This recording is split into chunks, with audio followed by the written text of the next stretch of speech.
podcast is intended for mature audiences. The views and opinions expressed are those of the panelists and do not reflect in any way those of the podcast partners, sponsors, or affiliates. Enjoy. Hi, this is Michael Buffer, and you're listening to the Voice of the People. Let's get ready for Boxing Voice. Hey, Daddy, this is Dollar Beat. BoxingVoice.com. No matter what nobody say, man, Spirit, can't nobody fuck with me, man. You know, I can't be fucked with, you know. Dollar D Beyonce Productions. Whether you pay to see me win or you pay to see me lose, you're gonna pay. Fuck it, the kids still gotta eat. I don't have to watch, you know, any footage of a fighter. I mean, because I'm Floyd Mayweather, everybody gotta watch me. I knew eventually I was gonna have to fight Oscar over. I feel like he was straight up and down, no special effects. BoxingVoice.com. How can Canelo have the biggest deal? Your deal is for $300 million, and I made $350 million just in one fight. And you're fighting on the app. BoxingVoice.com. I'm a king, okay? I eat a feast. Every time I eat a feast. And when I get up from the table, I don't give a fuck who get the leftovers. At the end of the day, follow my green print. Dollar D Beyonce Productions. BoxingVoice.com. Ain't no other sight in the game can see the boxing voice.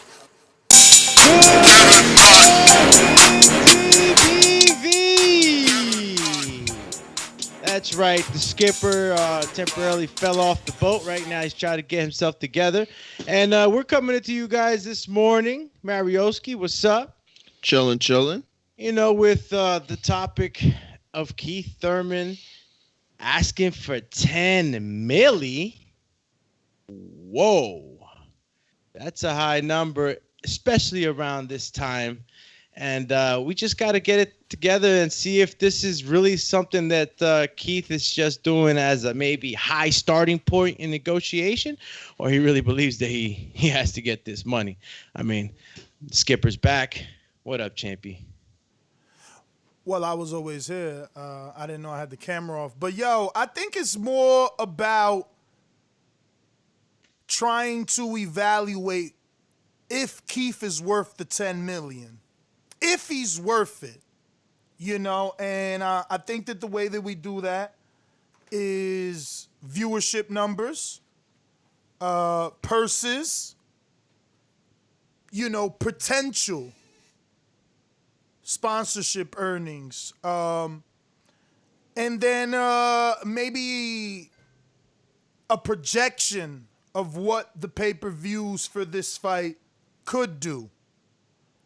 And then we figure it out whether or not he's worth 10 million, because I think what a lot of people are not understanding, and that's all right. It's a lot of you guys don't know about boxing, man, but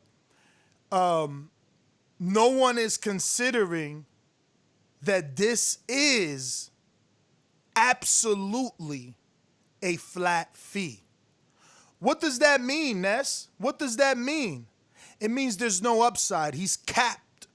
He's capped. It is a high flat fee, but I believe with the same Bud Crawford negotiation logic of the past, when it came to Danny Garcia, which was we sent him a $3 million flat offer, he could have negotiated. Even Bob came on the show and said, why didn't they negotiate at the $3 million? So we're at 10 with Keith, because according to Bud Crawford's trainer, Brian McIntyre, who took to social media, Mario or Dumi, do you have that tweet pulled up in the link I sent you? No? All right, I'll do it. Bozos. You don't give nobody a chance to answer.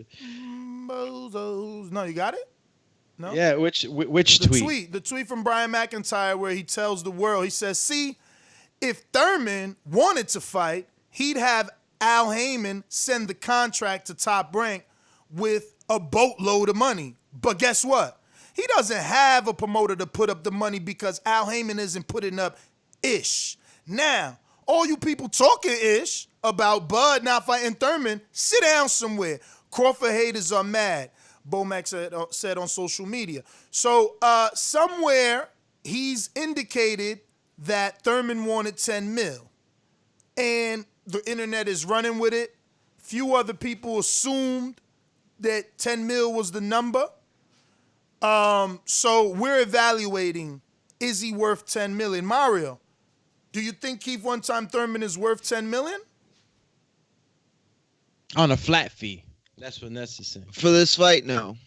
No, not with COVID, not with everything going on. It's just, it's exactly what I thought it was going to be. You know, yesterday we talked about, you know, some of the, I guess some of the ways that I don't want to say like Bud's let off the hook, but the way that Bud's not ducking, I guess, you know what I mean? Like the perception that this isn't a duck, and this isn't a duck if, you know, the offers or the negotiations or the attempts to make a Porter fight or a Gary Russell fight or a Thurman fight are, you know, ludicrous. And I'm not saying this is ludicrous. It's not. Thurman is a great fighter and he's a top 5 welterweight. But at this point in time, come on, man, who's getting $10 million? I mean, is he worth 10 million? Never mind this point in time. I just want to know, is he worth $10 million to you? No. Okay. No. Alex, can't be. Is Keith One-Time Thurman worth $10 million to you for Bud and Bob, obviously? This is, you know, is he worth $10 million to them? What's your opinion on that?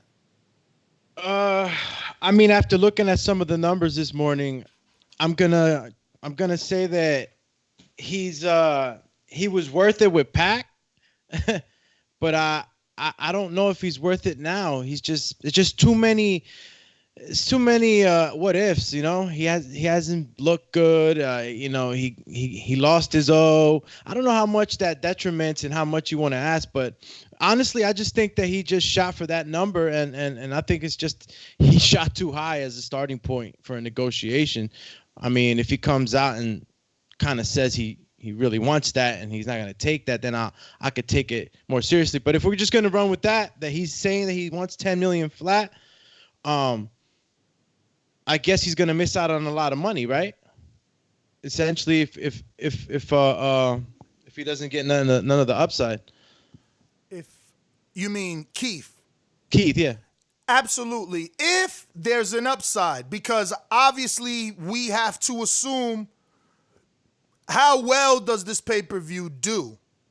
You know, Keith versus Pacquiao, undefeated Keith versus Pacquiao did 600,000 pay-per-view buys. So let's start there. Let's start at Keith Thurman's last fight, which was his highest value. He was undefeated. He faced one of the biggest faces in boxing, and he made $8 million. And they say, multiple sources say at least $8 million. You understand? So we don't know that final number. Guaranteed, Pacquiao made 10. Guaranteed, Keith made 2.5. Now, what does that mean for the casuals? It's the opposite of the $10 million flat fee. A guarantee up front means that is what you're getting regardless. But then you have the pay-per-view back end, which brought Keith, according to multiple sources, to the minimum of 8 is the words used. So the minimum that Keith made was 8 due to the numbers. So keeping that in mind and those 600,000 pay-per-view buys, Mario, how many pay-per-view buys do you think Keith and Bud can do? Man, I'm going to be a little more optimistic because I still believe that boxing fans will come out if we give the best fights. I don't know. I'm going to say like 450,000. I think they do close to $500,000. 450,000. During these times. No problem. I'm not contesting it. I'm just going to say that the $8 million minimum that we are reporting is on every single website that you Google for Keith's purse. they mention a 2.5 guarantee and the 8 minimum. So if you choose to be the moron, multiple sources. You know, if you choose to be the moron that wants to say it's just the 2.5 guarantee, fine. Well, then Pacquiao only got 10 million too, and he didn't get the rumored 20, right? That every website is saying he got. Forbes is saying he got. Business Insider is saying he got. That being said, you said 450,000 pay-per-view buys. Can you do the math on that? Being a little more optimistic. Can you do the math on that? I think 600 came out to maybe 48 million. What does 450 come out times $80? Doomy, what is your guesstimation? That comes out on to a 36 million. Okay. Yeah, no, I said the 600. I think I did the math and it comes out to like 48 million. So his new number of 450 comes out to 36 million, which definitely could cover a Bud and a Keith purse, regardless of what they are. 36 million, but we got to assume pay-per-view is half of that, right? Like the ESPN or the provider, somebody takes half. But what is your guess on numbers on what it does? I would compare it a little bit to I can't. To Pac-Man's numbers. I'd say 500,000, man. I really think that it would do very good. Why do you think it would do 500,000, which is only 100,000 less than Pacquiao Thurman? I think that right now, even though we're living in COVID times, man, we're starving for entertainment, and I think that having Crawford wait so long to fight somebody that actually really, really matters to the people has been marinating so much that it's right now basically at a climax. And if he takes this fight right now, I feel like the numbers would just I'm talking about rain down. A lot of people want to see this fight. A lot of people would like to see this fight, you know? Message.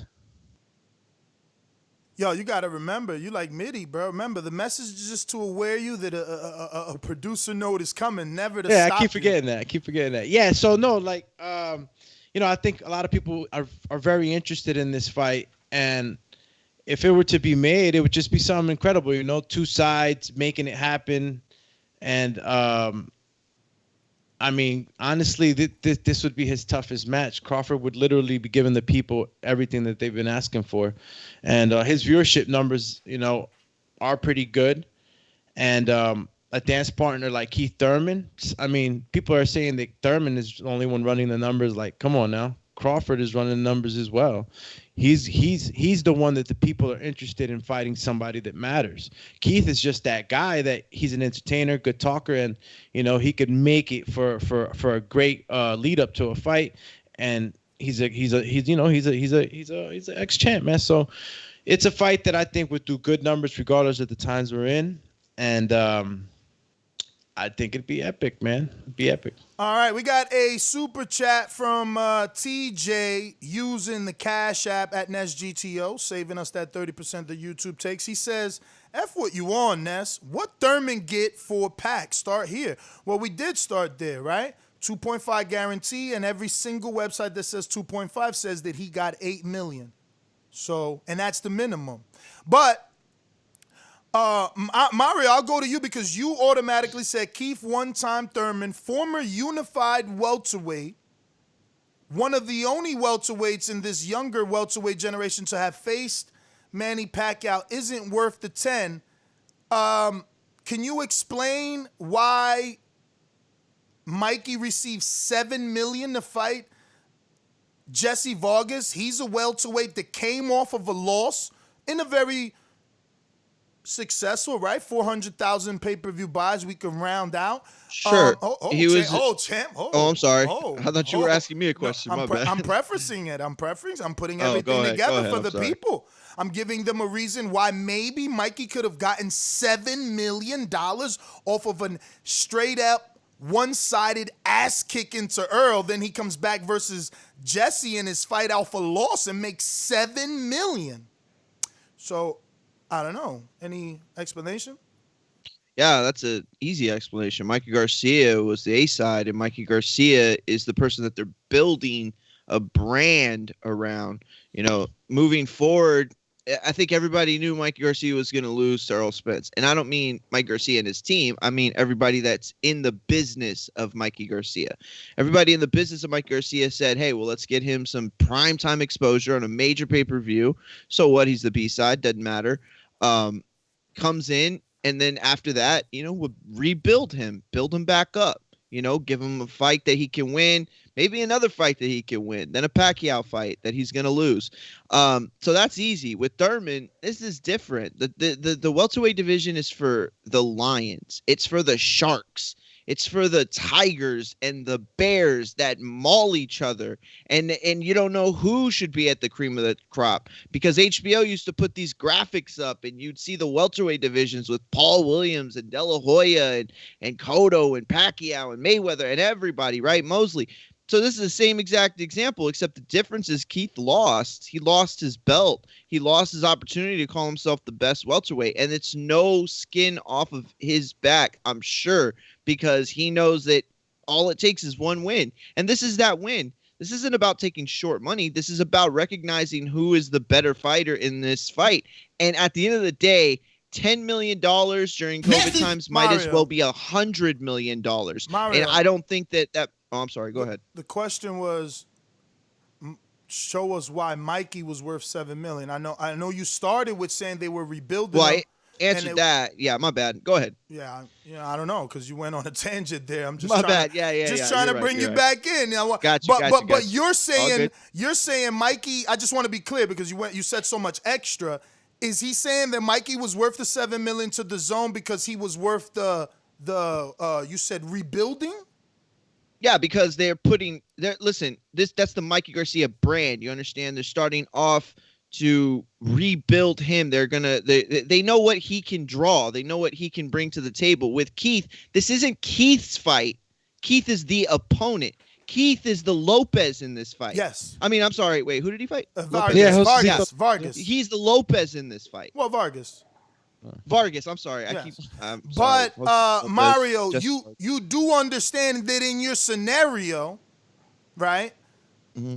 Somewhere in that galaxy, Dazn has some sort of paper on Mikey, but in reality they don't, right? In reality, this was a one-off with an option, so you can't really say that Dazn was overpaying so that they can invest in the future of Mikey when they don't even know that they're in the business of the future of Mikey. Just saying. We also don't know that they're not, because at the end of the day, Mikey Garcia has done this thing with We do know, because we have the last proof that we have is that he has one fight deal with an option for them to match. That's it. Sure. So that's like a partial extension. Like, you got to come out your pocket, especially like you said, Keith ain't worth it right now. Now they got to come out their pocket during a pandemic to say, do we want to keep him here for another one-off with an option? So, your scenario about them rebuilding him, like, you rebuild a guy that you signed to a 3-fight deal, at least. Sure. And that's a fair point. At the same time, I think you got to look at the fighter you're talking about. You're talking in generalities, right? You're talking about fighters in general, but you're looking at Mikey Garcia, the guy who sat out so long to get out of these long contracts at Top Rank. Okay, and at the end of the day, he's not going to go and overcommit himself anymore. And I think Dazn knows that. I think anybody who's going to work with Mikey Garcia knows that he is a man of principle that will stand on his shield and let his career just fly by as he, makes a stand. So I would be willing to guess that, look, you're absolutely right about this, but the thing that we have to understand is that there's nothing that says Dazn and Mikey Garcia don't have an understanding that as long as Dazn is bringing that kind of money to the table, Mikey's not going anywhere. But and I think we can all agree on that. No, we can't. That's hypothetical. What's factual? Yours is hypothetical as well. No. What's factual and what I've been saying that is fact is that he had a one-fight deal with an option to match. Everything else you're saying is hypothetical. But it also adds to my point, though, correct? Even your theory of them investing in his future, because again, okay, but the whole show's hypothetical. We don't even know if the 10 mil is real. Like, we're talking hypotheticals in general. Well, we're going off the trainer of Bud. Why wouldn't we assume the 10 is real? The trainer of Bud is saying that's what he wanted. We're starting there. I mean, 10 sound. Listen, I think you've seen by now the 10 sounds crazy. So you question if Bomac is telling the truth? Are you saying that he's kind of is he moving and picking for Crawford? Is he making excuses early? I'm saying that we don't have any official numbers out. Well, so that's all I'm saying. I believe Bomac. He's a straight shooter, and that's he's cool. He's a straight shooter. I don't think that you have any reason to doubt him. He doesn't strike me as a liar. No. Listen, all I'm saying is that we don't have any official comments about a 10 million, 20 million. We don't have any official comments. We don't know what Thurman asked for sure. Okay. But based off of this, we can roll with it. And it's semantics and it's speculation. That's what this whole premise is based on. So then, you're going to get answers that are filled with speculation and semantics from all of us. I don't think so. I think when we're talking about this 10 million, yeah, maybe there can be some guessing and estimating, but when we're talking about someone else's career whose the contracts are already dry, the ink is signed, the fight took place, you are just adding all that other fantasy. Mikey has a contract that is over with Dazn. All they can do at this moment is match whatever someone else offers him. They have last right match. Listen, I know stuff up. You don't know what those contracts are like in the sports world because you don't watch sports.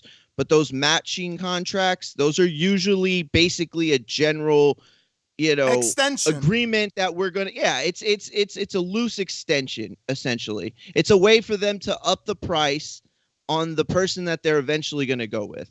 So, I don't know if they're going to be able to get a huge Mikey fight out of it, but I'm pretty sure that's what they're aiming for. And at the end of the day, the Mexican fan base that he brings, all of that leads to the idea that he would make a $7 million figure as opposed to a Thurman coming off a loss, losing his belt. Let me ask you a entering question. as the B-side and the opponent. Let me ask you a question because I don't know if you're prolonging this Mikey part because he's only one of the guys. You're asking the questions. I'm not even. No, because you're going to ask all of us questions. The reason I'm stuck on you is because you have made it not about the worth of the fighters and their purses. You're making it about Dazn and Mikey. And I'm just trying to get ahead and I didn't bring up either one of them. You're making it about Dazn allegedly investing in Mikey. Then when I tell you that the contract's over, all they have is the last right option, you're saying we don't really know the contracts, blah, blah, blah. So I'm going to hit you with another question until you finally realize give you the answer you're that wrong. you want. No, until you finally realize that you're wrong. That's what he's doing. So my next question is when Al hypothetically offers Mikey the fight for Pacquiao, what does Dazn do in your fake contract? I was laughing in my head. Can you repeat it? I'm so sorry. If Al offers Mikey the hypothetical Pacquiao fight, because they're both Pacquiao is with Al, so he offers Mikey the hypothetical Pacquiao fight. Sure. Mikey has last match right offer with Dazn. Explain to the people what happens. I don't know. I don't know what you mean. What do you mean? What happens? Al offered Mikey the Pacquiao fight. Okay. So Al offered Mikey the Pacquiao fight. Sure. So now what does Dazn do? I don't know. But I have no idea. What do you mean? What does DAZN do? You were just saying that they were invested in Mikey, and that's why they paid him $7 million. So I'm telling you, Al's offering hypothetically Mikey Garcia the Manny Pacquiao fight. What does DAZN do? Oh, what choice do they make? Oh, yeah, of course they want to. I mean, if they have the option if they have the ability to match the offer, they're going to match the offer. All right. And I'm sorry, I didn't understand the question. Explain to the people what match the offer means. I mean, they have the ability to. First off, they don't have to match any offer. They can just throw their amount out. And it's read them and weep if that's the best offer they know they're going to get. It's lost. But they can match any offers from, let's say Fox pay-per-view, Showtime pay-per-view, everybody saying, okay, well, we'll put up this for the fight. DAZN has the ability to, match or make better any of those offers. Offers to who exactly? Bro, listen. To Why Mikey? don't you tell me what To you're talking Mikey? about, and No, because that way we don't have to. This is gonna take way I too can't long. answer. I can't I'm answer not for you on because your, again, okay, but I'm not on your wavelength right now. I have know. no and clue what the fuck you're talking about. And that's exactly what I'm saying. You sit here and say you sit here and say that DAZN invested $7 million Mikey because they believed in his comeback. Now I'm giving you the ultimate scenario, and you don't have an answer. So it means that your hypothetical was bullshit. I don't have an answer because I promise you, I'm not trolling. I don't know what you're talking about. Like you keep. It's what very does DAZN simple. do? Like in very life? simple. I don't know. All right, don't talk Like, anymore. If you don't it seems too understand, don't talk. Allow me to re-explain again. Okay, but then don't keep asking me the question. Okay. But you said you don't understand. But I said that 10 minutes ago, and you still asking the question. Okay, so what do we do? We just champ, move on? Listen. Yeah. Should we move why on? Why don't you explain what you mean using your argument? That would probably help me out. Well, I can't release my argument because you are telling the listeners that Mikey was given $7 million by DAZN, which basically, essentially, you're telling me I can't use Mikey as part of my defense for Thurman because Mikey, unlike Thurman, was being invested in because they see the upside is the you know, I don't want to use the word lie, but is your argument. So now I'm telling you based on your argument, okay? DAZN in your argument still wants to allegedly invest in the rebuilding of Mikey, but here comes Al. Oh, I get it. Now you're saying Pacquiao comes in as the A side and they can't afford Mikey anymore, or they can't afford the fight with what they're. I'm not putting words in your mouth. I'm asking you to tell me what happens when Mikey gets offered the Al Heyman Manny Pacquiao fight. Go ahead and be Mikey. Go ahead and tell us what DAZN do because that was your hypothetical. So now I'm showing you. It's not a they got to match it, right? It's a fact. They got to match it. They got to match it. And I asked you to explain to the listeners how do they match it. And if you can't do that, that's okay. There's no knock on you. Just say, Ness, I don't really know how to do that. I don't think anybody could do that. That's a lie. That's a lie. Oh, no, you're absolutely right. That is a lie. If we brought DAZN in and somebody who understands that, sure, laugh it off. Laugh it off. Let me deal with Doomy, There's dog. so many variables. We wasted 8 minutes on you. I understand you don't want to convert. I thought wanted to have a real You don't want to have a conversation. But you want to just troll all like until you get the answer today. you get because whatever argument you have, you feel is super weak that you got to build it up. So, all right, thank you. You go for it, champ. Tell me, Doomy, since this kid is just playing games today. What do you think happens? What do you think happens when Al Heyman offers Mikey that Pacquiao fight hypothetically that he's been waiting for? Right? What happens? What does DAZN do next?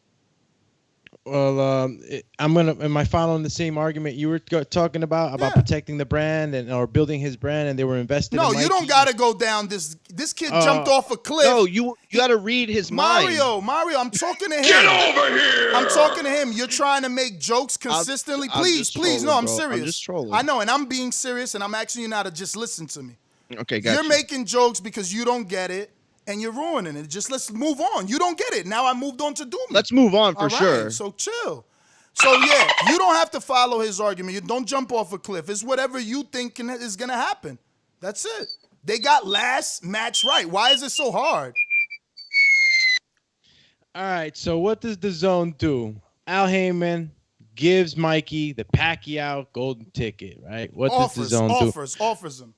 Offers him. Well, Mikey fights for DAZN, right? So they're gonna want part in it, right? I mean, look, you're talking to the one that has the least business, the savviness of boxing, more of a, in the ring. No, it's cool, and this this isn't to discredit you in any way, but as you said, they're gonna want part, but they can't have part in it. They can't. Well, their contract is match last rights offer. So all they can do, and this is what I'm saying, Mario just made a story up, but he can't explain to the listeners what's next. So I know you don't know, so now I'm helping you. You can't ask a question. There he goes interrupting. All they can do is offer Mikey an equivalent fight. They don't have the power to offer Mikey Pacquiao. Now they got to go in their bag and say, yo, you getting paid how much for Pacquiao? Well, we'll give you that same amount for Devin Haney or that same amount for so-and-so. That's all they can do. Now, Mikey can say, damn, you going to match that purse I was getting for Pacquiao with Devin? I'll take the inexperienced fighter. But he could also say, they could also say, we can't match it. You're entitled to leave now. That's it. Our relationship is broken because that's what it is. I got the last right to you. I don't have a multi-fight deal with you. All I can do is match you. I don't own Pacquiao, so I can't offer you Pacquiao. So essentially, matching means that I am not like if I got offered that Pacquiao fight, I'm Mikey, and they come along and they say I'm gonna match you. I have to give up that Pacquiao fight and stay with them and fight Devin Haney. If you want that deal. They got that's last an interesting. right. That's an interesting clause in the contract. I never if you knew want that deal, he'll probably have to stay with them if they matched it. If they gave him the whatever, because he's got to tell them, yo, Al offered me the Pacquiao for X amount of dollars. They like, look, you know we can't get you Pacquiao. We can do this. It's on him to choose whether they offer him less, the same, more, but they ain't got a Pacquiao fight. That's what last match right means, and that's what I'm saying. He don't it's a have super free agent move. He doesn't have a contract for a super free agent. He doesn't have a contract. The way Mario was trying to tell the listeners that they invest in $7 million, which is 3 less than the former Unified, and more pay-per-view buys than Mikey. And that's the only thing I was trying to do. Show you that they invested 7 in a dude on a one-off. Now, let's move on to Adrien Broner. How much is he strong-arming Showtime and Dazn for? 10 mil. Okay. Have I not said that Adrien Broner might be worth 10 million to Dazn? Aren't there people that on his social media say, give that boy his 10 mil? Aren't there people that still tune in to Broner? Aren't his numbers great? But I don't agree Broner deserves 10. There are certain fights maybe you can get that. I don't know. I think 10 for any of these new fighters is excessive, even for Thurman. I don't see how they make it back. If Pacquiao Thurman only did 600,000, they got to build it up. I thought about this. Can the Keith and Crawford fight be bigger because they both know English and it's not just Thurman selling the fight, calling them T-Rex and pushing Pacquiao buttons? That's what I said earlier. The dynamics are different. Or are you guys going to argue to me that, no, that fight is big because of Pacquiao and his Filipino buys? You know what I mean? Can the combination of Crawford and Thurman, who are vocal, Crawford's vocal when triggered, and Thurman is a seller, can that push this to the 600 that they did with Pacquiao or more? Because again, there's other fighters out there, right, that are getting $8 million guaranteed pay-per-view back end Earl Spence and Mikey received when they fought each other. So it's like, yeah, Google it. Don't trick your eyebrows. Go check it. Oh, I think I misunderstood what you said. I'm sorry. Just go ahead. I mean, the only factor is pre-pandemic, but those dudes remember, Eddie had an interview with me saying, I will pay Earl and Mikey $8 million flat to do it on DAZN. And flat is because they can't sell pay-per-views. And that was before the fight was signed. I mean, just Google, it's out there. There's even rumors that freaking Earl made $20 million for that fight. So I'm just saying, there's guys out here getting a lot of money. Let's go to Amir Khan now, one of your favorites. He got like $7 million to fight Billy Dibb. We won't get into that. We'll just leave that there, and we'll stay with him when he fought Crawford. You don't see any issue in all these examples being pre-pandemic? You don't see a big issue with us talking about this? The only reason I don't see an issue is because, check this out. Mikey got 7 versus Vargas in a fight that isn't nearly as interesting as Terence versus Keith.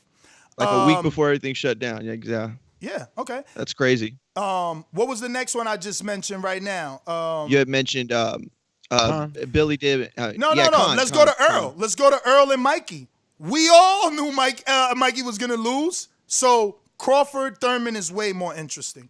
What's the next one? There's a lot, bro. Like the interest level is higher. The caliber is higher. The 50-50 is more there. Like, yeah, but you got to understand though, like it was a more interesting fight than Spence Garcia back when Spence and Garcia were fighting. You know, Crawford Thurman is a better fight than Spence Garcia, and it always is. But the fact is that all those fights happened with gates. Like the worth of a fighter, I get what you're saying. I think it's like the worth of a fighter doesn't change, and the worth of a fight doesn't change. The interest is still there, but the ability to make the money from those guys that is used to pay them what they're worth is gone. It's gone for now. It's cut in half. Some people are even estimating that it's more closer, like 75% of purses are gone, you know, with popcorn money. I don't know. I don't understand it all. But you got to factor that in. To ask for $10 million during this time, you're basically asking not to fight. I mean, that's essentially what it is. Like, you're asking not to fight. I don't know. That's just the way I see it. I don't understand how they're similar. It's two ways to see it. Either he's pricing himself out and just using this attention for, you know, for him to be out there, you know, supposedly fighting, and it just keeps him smart. Which is a lot of takes on this. But honestly, I really feel like Keith would want to fight him, and I think that 10 mil was just something like to stir the pot. And this is what's going on. This is what's going on this morning, guys. That seems the pot's been stirred. Yes. The pot's been stirred, man. That seems logical. And if you really think about it, you got two guys, honestly, come on, that are not afraid to fight each other. I don't know what's going on the top rank side, you know, that they're holding back or whatever the hell their plans are. But I know that for a fact that this fight, you know, would definitely garner some good numbers, man. I mean, look, Myra, you're mentioning, you know, the cuts and the pandemic and all that stuff. I think that people will still turn up for this fight. People are still going to want to spend their money in this fight. But it ain't going to happen at 10 mil. I agree. Sure. I agree. Sure, that's why I said 450. That's why I think they do close to $500,000 in pay-per-view buys. And even flat fee, like Ness mentioned earlier, you know, to try to kind of soften the text, right? Because 10 million sounds crazy, but if it's a flat fee, even a flat fee is too high. 10 mil at this time. Let me get to CYP. None of y'all seen his counterpunch. It looks like he has one. Oh, I have it Sorry, here. On Mills Lanes, matter of fact. Good morning. Could y'all hear me? Yes, sir. I think we do. All right. So let me cook. It's gonna be a long show. First off, the crowd did help him receive that $8 million. Help Pacquiao receive his money too. Crowd money does go into the total earnings. Now he has no belt.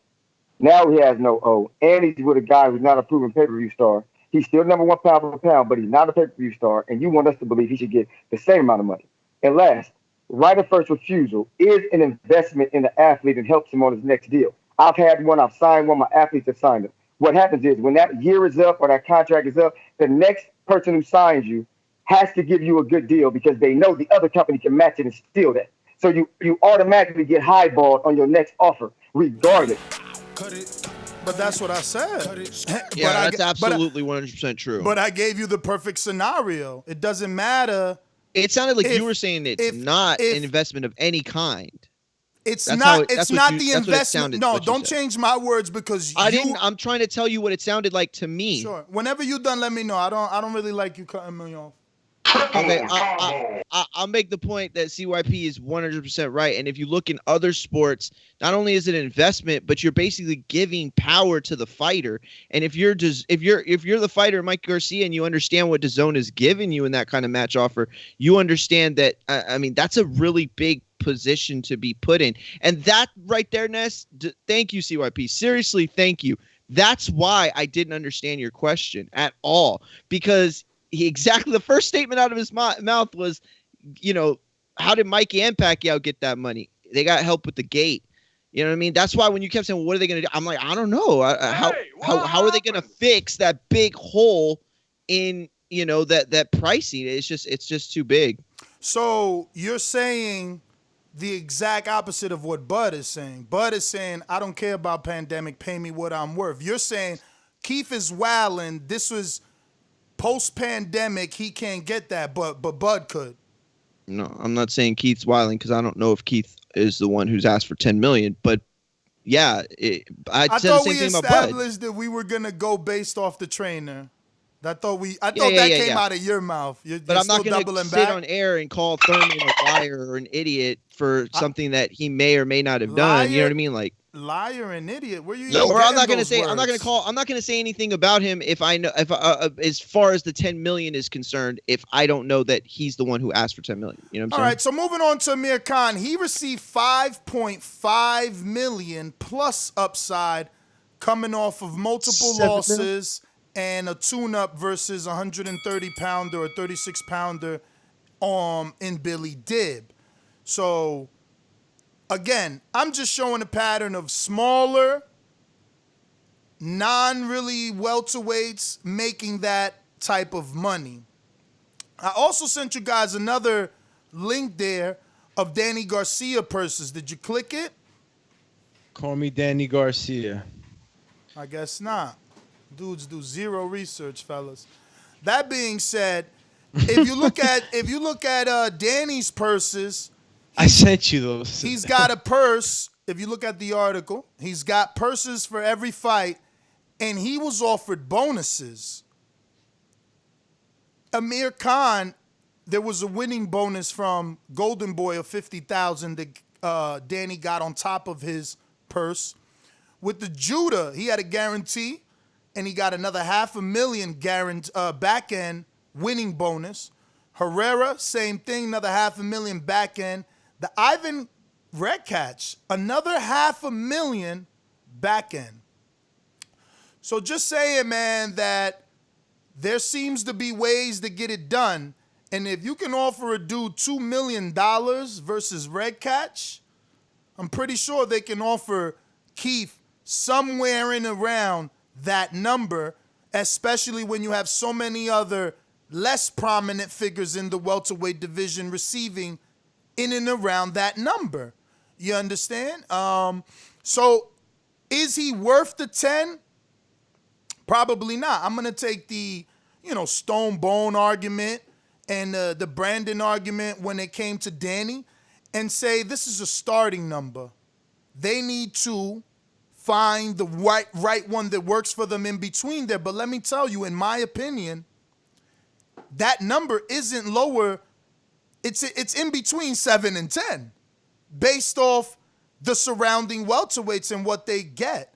And the last thing that we haven't gotten to, which is Keith's numbers, which double Crawford's. Keith has done 4 point something, 5.1. He had a tune-up that did 2 million. And Crawford does well, too. You showed that he did 2.22 times, back to back. And, but Keith really brings in numbers. If you found all those, so feel free to speak up. Do me playing mime today. In the meantime, absolutely not. I'm actually texting you on the pre-pro because we have to get to some super chats. You're always taking jabs. Bunch. You woke up today a little moody, champ. Nah, I just want y'all to add. I want y'all to add. I mean, you did all that research this morning. But like you're Bogarting and like I don't know. You asked 100 questions. You haven't mentioned one number. You haven't mentioned one number. You know what I do, man. I make sure everybody okay, man. I'm paying attention to the Patrons and I'm listening to you and I'm doing mad things. So it's like I'm letting you speak because you have a certain point you're trying to drive. But didn't you find at least seven viewership numbers? It's 45 minutes into the show. It would be a good time to mention at least one, is all I'm saying. Bro, I mean, look, CYP even... Okay, listen, it's okay. You want me to mention the viewership numbers that I sent you this morning? I mean, CYP even chatted. Do me, speak up. You're not speaking. It's not me. I'm just keeping it real, champ. I'm not, whatever. You can tag team this with CYP all you want. I'll let it go.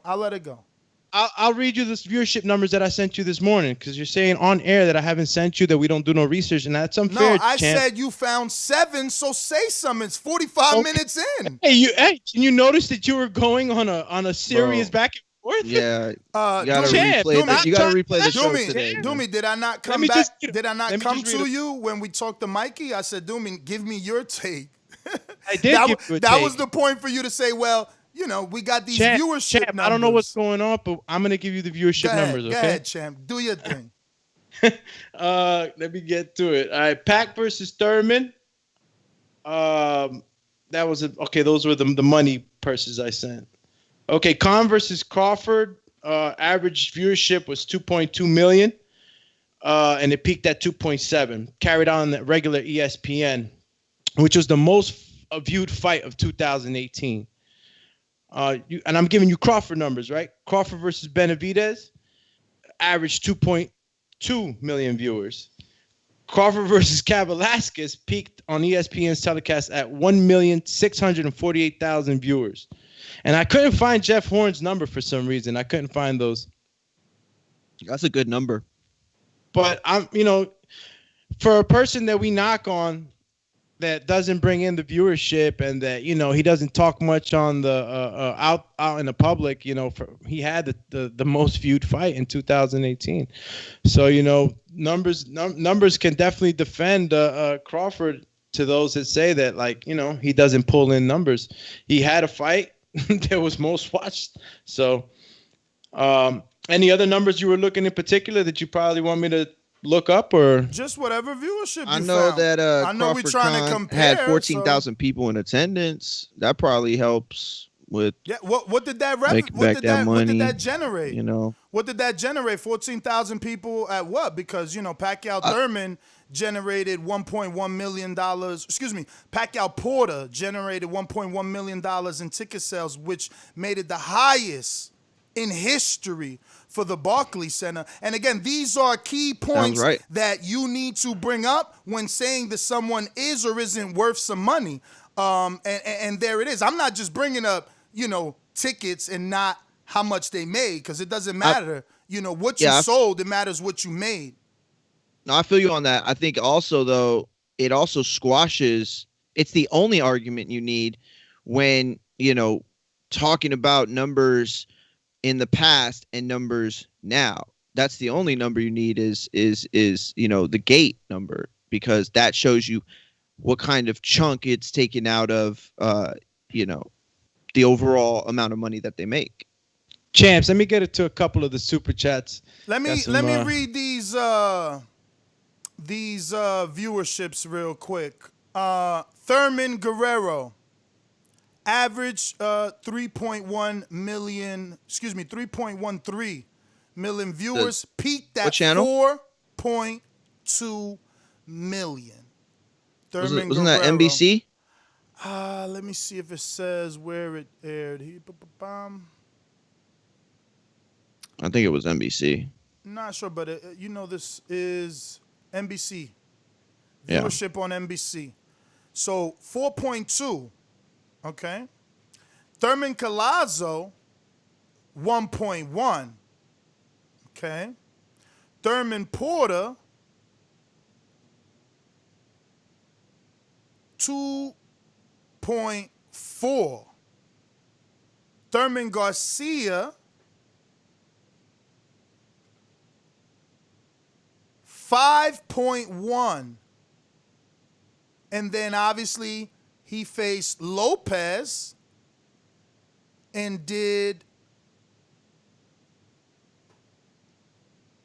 where is it? I seen it earlier. It's like 2 million, 1 point something, and I think a 2 million peak or something like that. Man, I had it up. I don't know. I don't see it now. I don't know if one of y'all could find that last one, but I think it's around between 2 and 1.687. I remember seeing. And then the matchup between who? Thurman Lopez pay-per-view numbers. Viewership. And then obviously you got Thurman Pacquiao, which wasn't viewership. It was pay-per-views at 600,000. So. Brian Custer. Oh, he's on? Check the message. I mean, I sent it to him. He was supposed to binge him, but I guess he got busy.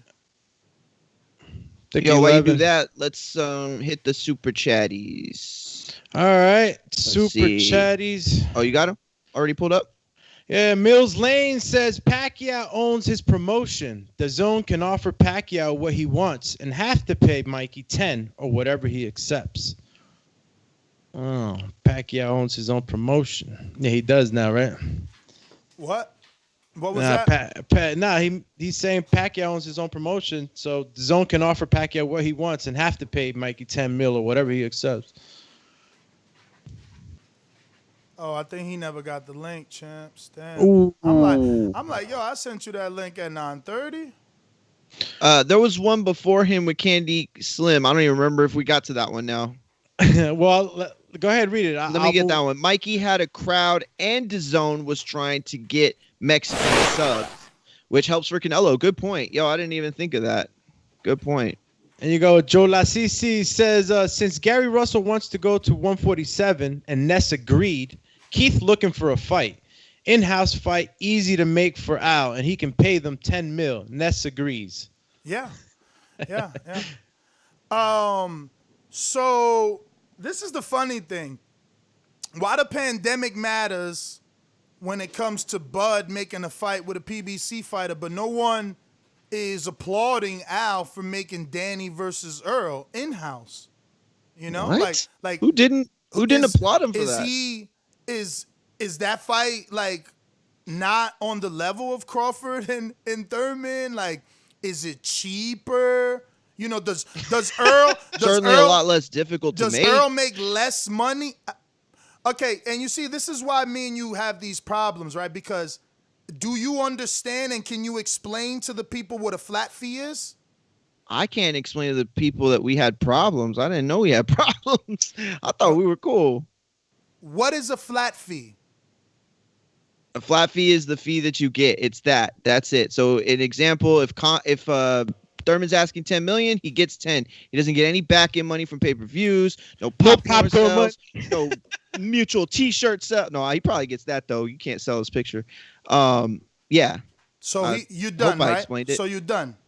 Yeah. Okay. I think. I don't know. So this is my issue with him. Why instead continuously say that this can't get done if you're gonna turn around and explain what a flat fee is, right? So I said, no one is relax, Myra. No one is praising Earl and Danny. He says, well, it's much easier to make. But now you explain what a flat fee is.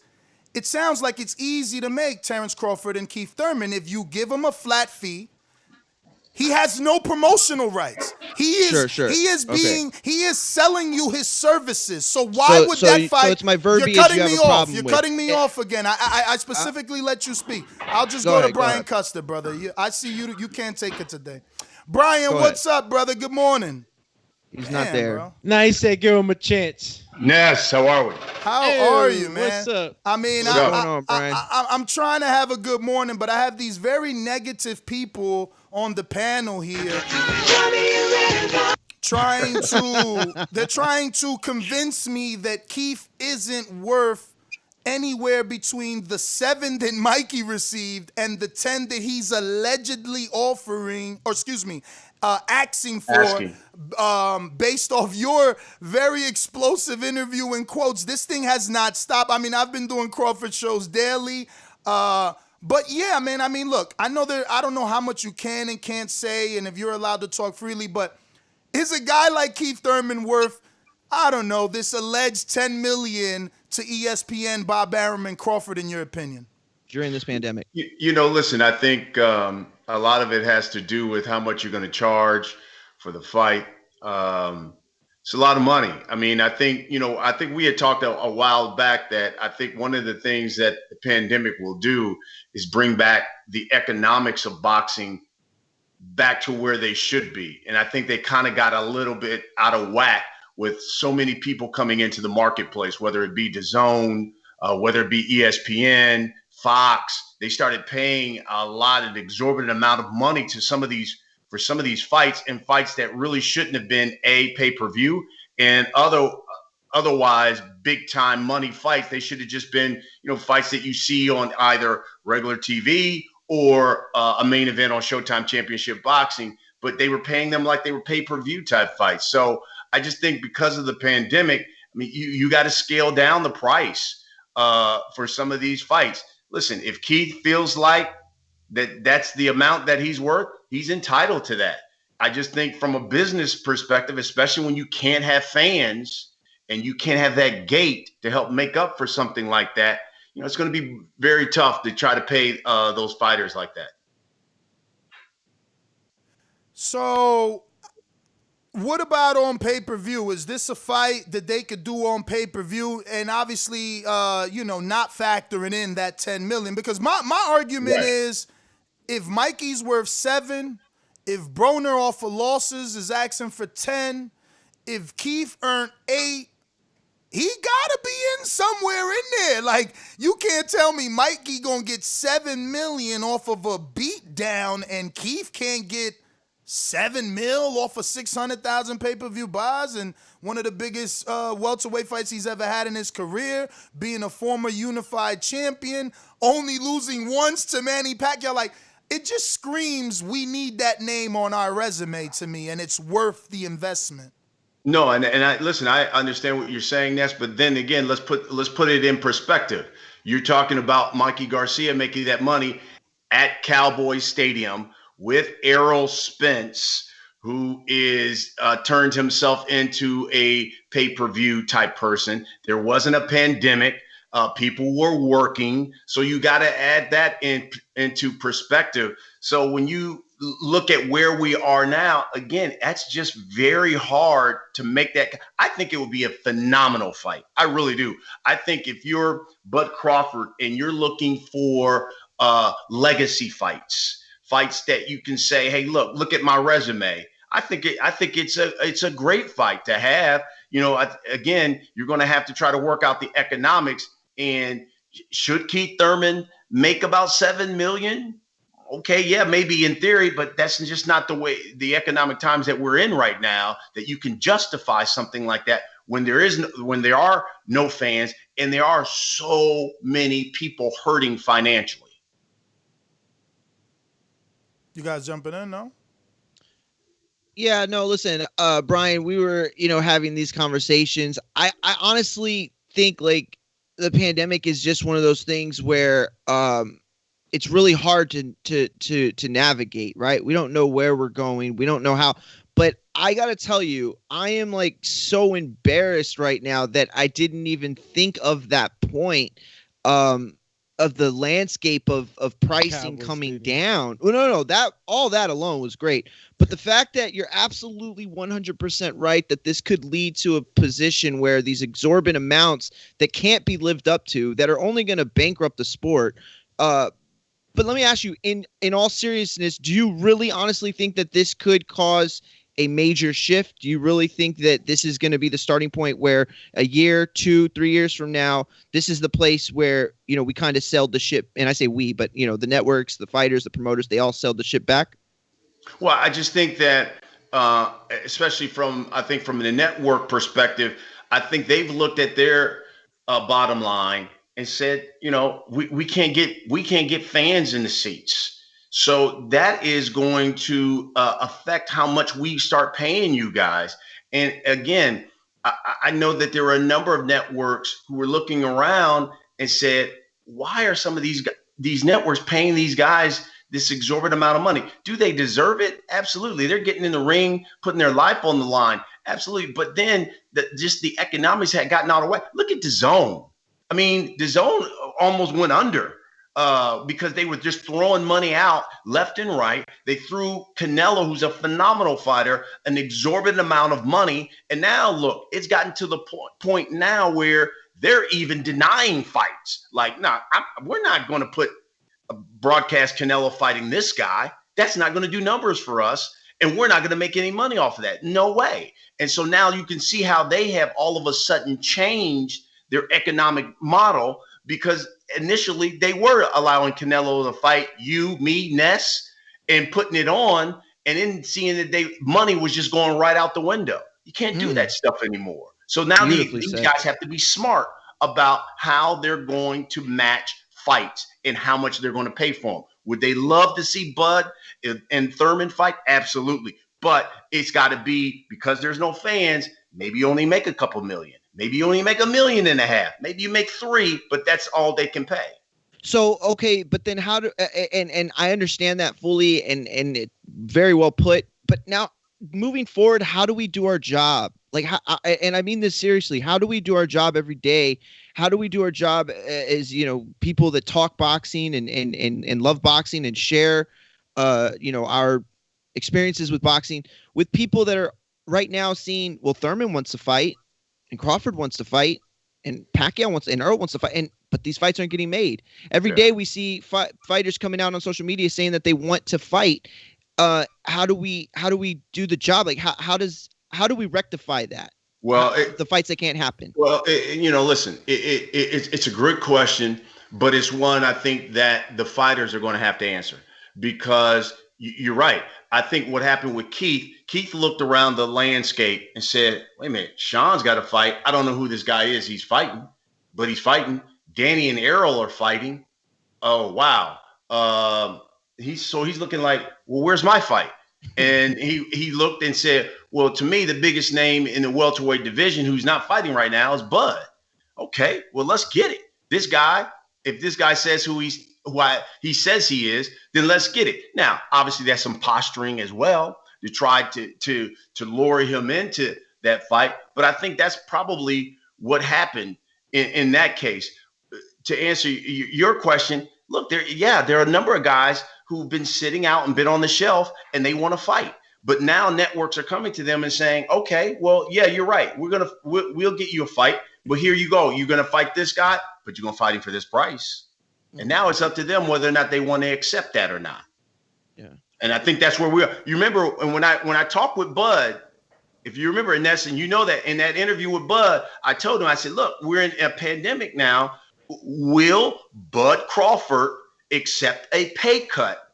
Because he's going to have to fight with no fans and fight this year. And what did Bud say? He said, no, I'm not accepting a pay cut. I've done that in my past and fought in front of no fans in Iowa and this and that. I've already done that coming up. Now I'm at the point where I want my money for when I step into the ring. And if I don't fight this year, then I'll wait till next year. But I'm not taking a COVID cut to fight anybody. That was his stance. So Brian, with that in mind, why shoot the fight down? Why not negotiate? Why would Bob Arum come out and say, oh, Keith wants a crazy, exaggerated amount of money, instead of saying, hey, all right, this is what you want. Let's see, can we plan something for maybe June 2021, the way they're planning Wilder Fury? Why shoot it down in less than 24 hours since getting a phone call from Al? And again, another thing, starting point? Like, Keith is being pinned to the cross like Jesus Christ for his sins for asking for $10 million. When isn't that a starting point? Can't they say, damn, 10? Well, maybe 7.5. We did give Khan 5.5 coming off of a beat down, you know what I mean, and a tune-up. Like, I don't see why Al could give us Danny versus Earl. I don't see Danny in the media like Teofimo saying, oh, I ain't taking this Earl fight, my most dangerous fight, for 1.2. He's obviously happy. Why isn't Earl saying, I'm not taking a pay cut. If you don't want me to pay me, I'm not. He's happy. Why is it that Bob can't make this happen? And if not, why don't they just lend their services of Crawford to the other side? If Al seems to have the money for Danny Earl, why can't he have the money for, Crawford and Thurman on Fox, where Thurman does 5.1 million views? Yeah, listen. I think there's a couple of answers for that. I think obviously with Errol and Danny, listen, they're in the same family. Obviously, that's number one. So the fight is easier to make. Number two, you got Fox, and let's be honest. I mean, I think Fox has been more than generous with some of the paydays that they have been giving out to some of these guys. And that's why a number of these guys want to fight on Fox pay-per-view, because they're like, they seem to be giving out monopoly money for that. Now, Fox wanted to come into the marketplace and make a splash. How do you do that? You pay these guys generously to fight on your network. I think Bob is a businessman. Bob is a G. He's been in this game a long time. and he is not going to take a bath in any kind of fight. I think quietly, Bud and Pacquiao have been talking for a while to try to get that fight done. I think Ness, as you heard Mac when he called in, that was the first thing he said. Hey, we still trying to talk to Pacquiao, trying to get that fight done. So I think that's probably why, and looking to do that, if not here, over in the Philippines or over in Saudi Arabia, somewhere where they know someone's going to, again, spend an exorbitant amount of money to pay for the fight, because they know if they fight here, they're not going to get the money that they would have gotten had we not been in this pandemic. So I think all of those factors go into play. But Bob's a businessman. He ain't trying to pay a whole lot of money, especially have that fight here, have no fans. He ain't trying to pay that kind of money. And he's trying to talk these guys down. Hey, you better accept 1.5, maybe 2 at the most. That's all we can do. We ain't got no fans. We can't get no gate money. And so he's a businessman. Is it safe to assume that Danny and Earl aren't taking a pay cut simply because they not coming out in the media saying, I ain't fighting if I got to take a pay cut? No, I would. Listen, I'm not in those negotiations. But I know from our talk with Errol, when we talked about the fight, he was very happy that he knew his next fight was going to be on pay-per-view. So to me, that tells him he's satisfied with the money. Same thing with Danny. We're doing Danny. Danny drops next week. He's going to talk about the Errol fight, and he said he's happy about it. So, everything, loves the way. So it tells me that, again, Fox is taking care of them. Now, you look at Fox's lineup, too.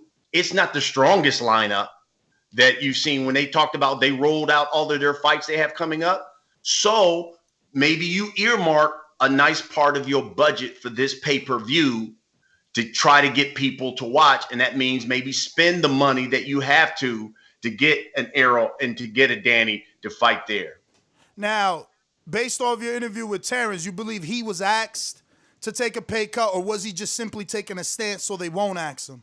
Yeah, I think it's more the latter. I think it was more the latter at that point. He was basically saying, don't even come to me like that. So you could tell that was his way of saying, hey, whether it's Top Rank or whether whomever it is, if you gonna ask for Bud Crawford, you gonna pay me my rate. I'm not. Don't even think about asking me to take less money. And I think that was more of his saying, don't even come to me and talking about bringing down my price. Now, history shows us even guys like Floyd Mayweather took less money. Yeah. Is this kind of that point in Terrence's career where maybe he should talk to Bob and say, like Teofimo, take a little bit out of mine. Let's try and get this done because I need that De La Hoya fight. I need that Thurman fight on my resume. You know what I mean? Like when Floyd decided, all right, I'll play B-side today. Yeah. Different times, man. Different times. And it's kind of like what professional athletes always say. I'm not going to talk about anybody else's money. And I'm certainly not going to come on here and tell you all and tell you guys what Bud Crawford needs to do. I think Bud Crawford needs to do what he thinks is best for him. And I think in his mind, he's come up the hard way. He has fought in front of nobodies. He's fought, like he said, in Iowa on some kind of state fair. He feels like he's at the point now where I'm one of the best fighters in the world, pound for pound. And if that's the case, you're going to pay me what I deem my rate is. And I'm viable, and I want you to pay me like that. And that's his stance. And you got to respect that. You got to respect a guy like that who's going to stick to his guns about that. He's one of the best. Why shouldn't he? Definitely. Yeah, I was going to ask Brian, given that Terence is just not, the people are just looking for that marquee quote unquote name on his resume, that 10 million that was off that Keith came out with. I agree with what Ness was saying. It's sort of like a starting negotiation point. I feel like they're just trying to stir the pot right now. Maybe Keith Thurman is just trying to stay, in the face of the media, whatever it may be. But how much does Terence Crawford really need this fight in order to,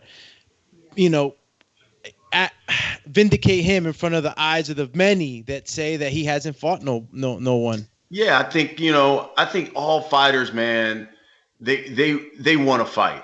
Um, again, the politics then gets into it, and sometimes that supersedes their wanting to go at it. I just think on the surface, when you look at 147, you want to see Terence Crawford fight some of these guys. I mean, we know he's a bad boy.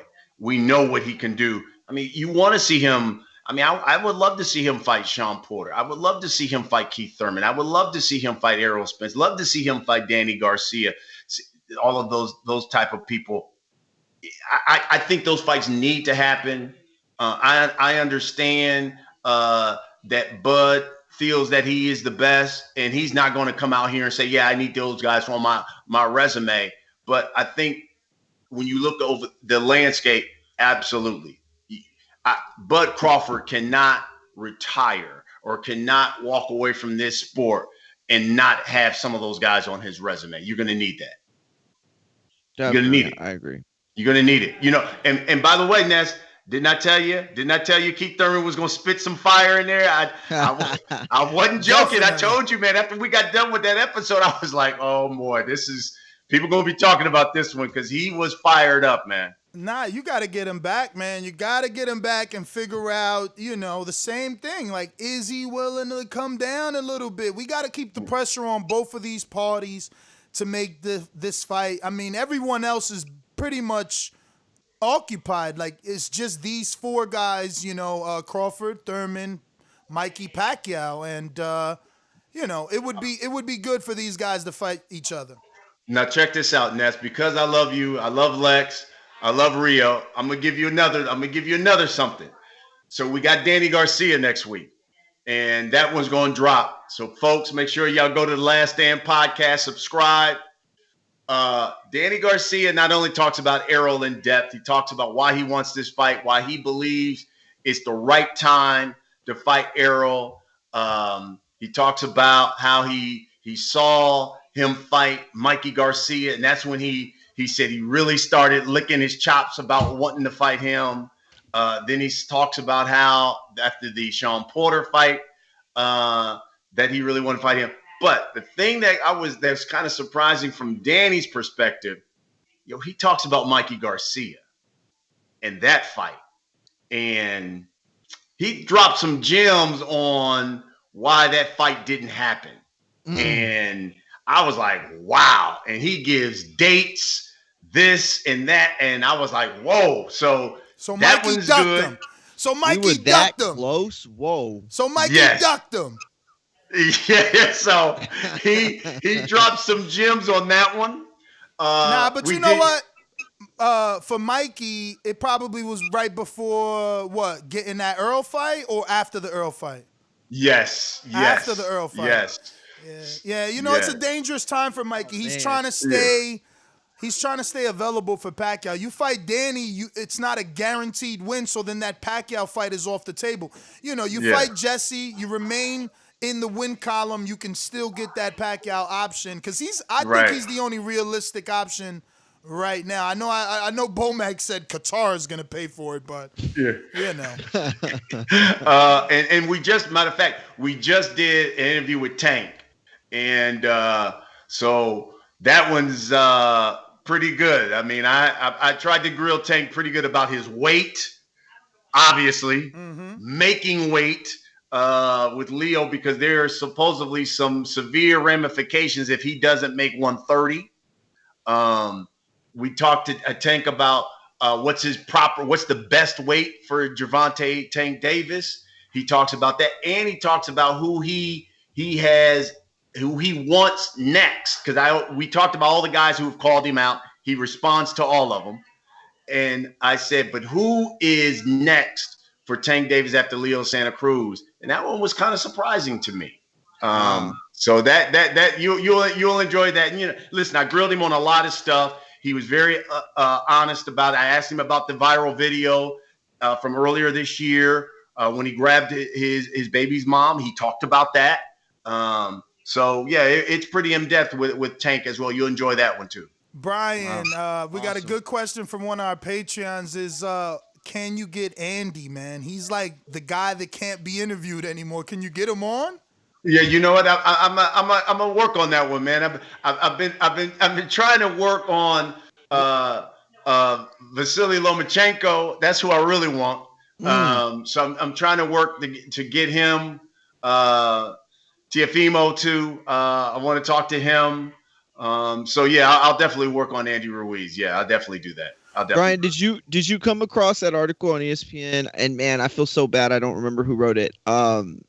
Gosh, dang it, I don't remember. But it was a writer that basically tried to get a follow up on Andy for like 5-6 months. And it couldn't end up getting him, and he went the manager route, he went the father route, he went all the other routes. Did you come across that by any chance? Yeah, I you know, and from my understanding, listen, I don't know, I don't even know if it was a PBC directive or what, that they just said, okay, clamp it down. You know, you just need to train right now and not say anything. Yeah. And you know, it could, because that was one of the stances they did with Wilder too, you know, especially after the loss. And then and once that article came out, or after the fight, he talked about the outfit that he had on, that it weighed him down and that messed up his legs. I know from a PBC perspective, they were like, yo, no more. No, you ain't talking no more. Because at that time, I was trying my damnedest to come right out with the Last Day podcast with Wilder. That's going to be my first guest. Boom. And PBC was like, nah, I heard you've been trying to, nah. He's off limits right about now. That's smart, though. That's smart. That's it. I mean, from their perspective, that's the right move, obviously. Damn, Brian. Yo, you got to hit me up when you get these guys. We got to send you some questions. Did you ask Tank about Gary? Why are you ducking? Yes. Oh! Yes. Yes. Now, what's the date? What's the drop date? We asked him about Devin Haney. We asked him about Ryan Garcia. Yeah. We asked him about Gary Russell Jr. Man, we went down Lomachenko. He talks about Lomachenko and when that fight will happen. I mean, we went into everything with Tank, and I was happy that, you know, he listen, some of those questions were uncomfortable, I'm sure, for him, but you know, he answered everything. But yes, we did ask him about Gary Russell Jr., man. Man, this is a long shot, but did you slide Shakur in there? Because Shakur continuously saying like that's gonna be his big fight, his Tank. No, you know, that was one I did not. That was one I did not, because no, I didn't. I didn't even think about asking Shakur there, even though I heard that Shakur talked about that. Yeah, I didn't ask him about Shakur. So, I mean, I guess before we let you go, what would you say Keith is worth during the pandemic for them to get this done? What do you think is going to take to get Keith on the ESPN side pandemic season? Yeah, you know, that's really hard for me to answer, because, you know, again, I never talk about anybody else's money, but I do think from a Keith perspective, you know, the sense I got from him after we were done and just from him talking was, even if he has to go over on the other side for that fight, I mean, he wants to be compensated for it. So, you know, I don't know exactly if that's true that he asked for $10 million, but I do know that one of the things that he expressed was that, yo, if I have to go on the other side, you're gonna have to compensate me for that. So, you know, does I don't know what that means. Does $10 million sound like it would have came out of his mouth? Do you think that that's exaggerated a bit? Yeah, that's a lot of money, man. That's a lot of money. That's a lot of money. Because the rumor is that Brian Bomack is saying that he, I think he released it on Fight Hype, that he had text messages saying that he wanted $10 million. I mean, do you buy that? Do you buy that Keith and PBC said, yeah, well, give us 10 and we'll send Keith over there? Yeah, I mean, hey, I'm sure if you're PBC on the PBC side, absolutely. I mean, it's a lot of loot, man. In the pandemic too. Come on. So, I mean, I wouldn't know, and wouldn't even want to speculate on anything like that. Well, Brian, let everybody know where they could get these episodes. You had something? Yeah, I just wanted to ask Brian, son. Brian, I know you follow a whole bunch of other sports, right? Yeah. And speaking about boxers taking cuts and being asked to take cuts, have you encountered that in the other sports where athletes are taking pay cuts or being asked to take pay cuts? In all fairness, Yeah, I mean, I think, when you look at, you look at the NBA from guys who opting out, not playing in the bubble, things of that nature, the NFL guys who opted out on there, and listen, they have unions. So unlike boxers, they got a union fighting for them. I think it isn't just boxing. I mean, it is all sports that a lot of these networks are cutting the books. I mean, I think there are a lot of people out here hurting. And I can only speak for myself. I mean, you look at it, I don't think I've ever gone a time where I went 4 months without working. And, not only from boxing, but I call college football, NFL, college basketball. I mean, it had nothing. So from March all the way until boxing, just now that boxing started, I mean, I wasn't working. And so I realize that there are a lot of people out here working. So yeah, there are other sports absolutely that have told their players, their athletes, hey, look, man, for this season, you're going to have to take a cut here. Maybe it's different next year. We'll see though. Wow. We'll see. That was all, champ. Well, Brian, man, I want to thank you. And obviously, if you could give out the dates too, though, the releases of those interviews, and obviously where they can catch it. So here we go.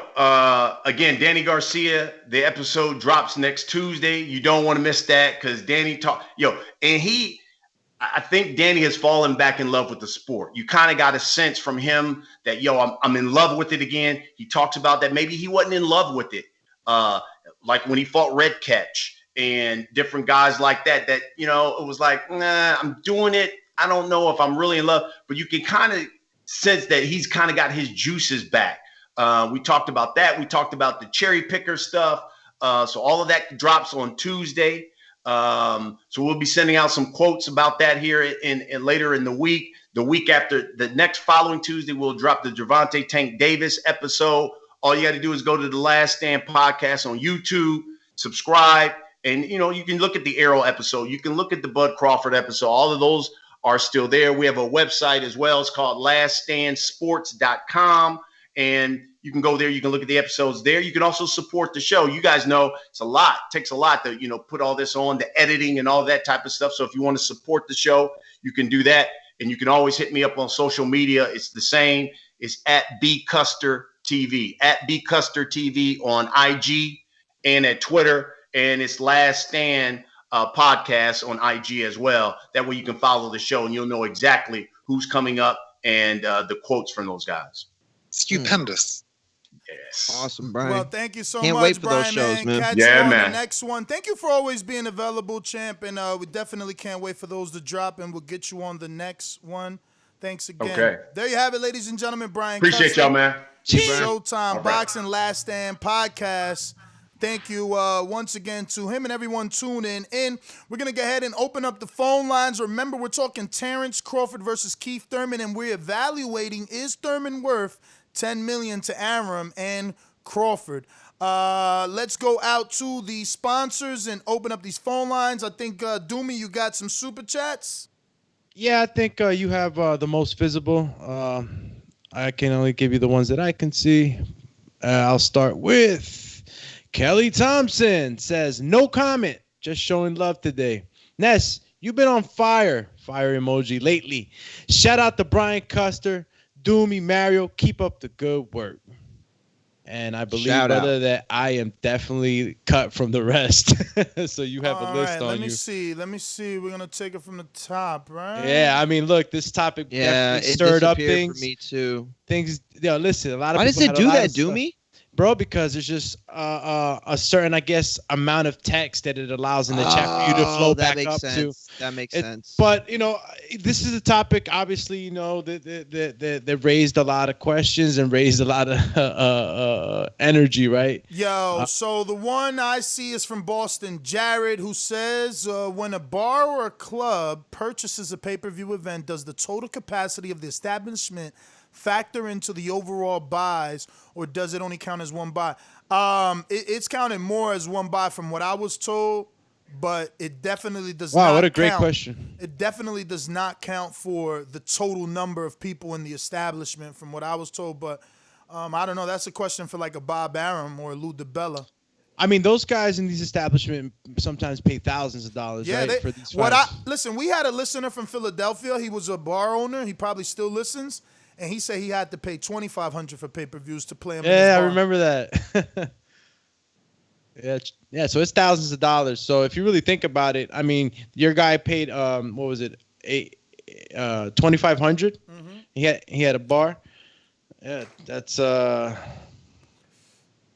But at that time, how much was a pay-per-view buy for us?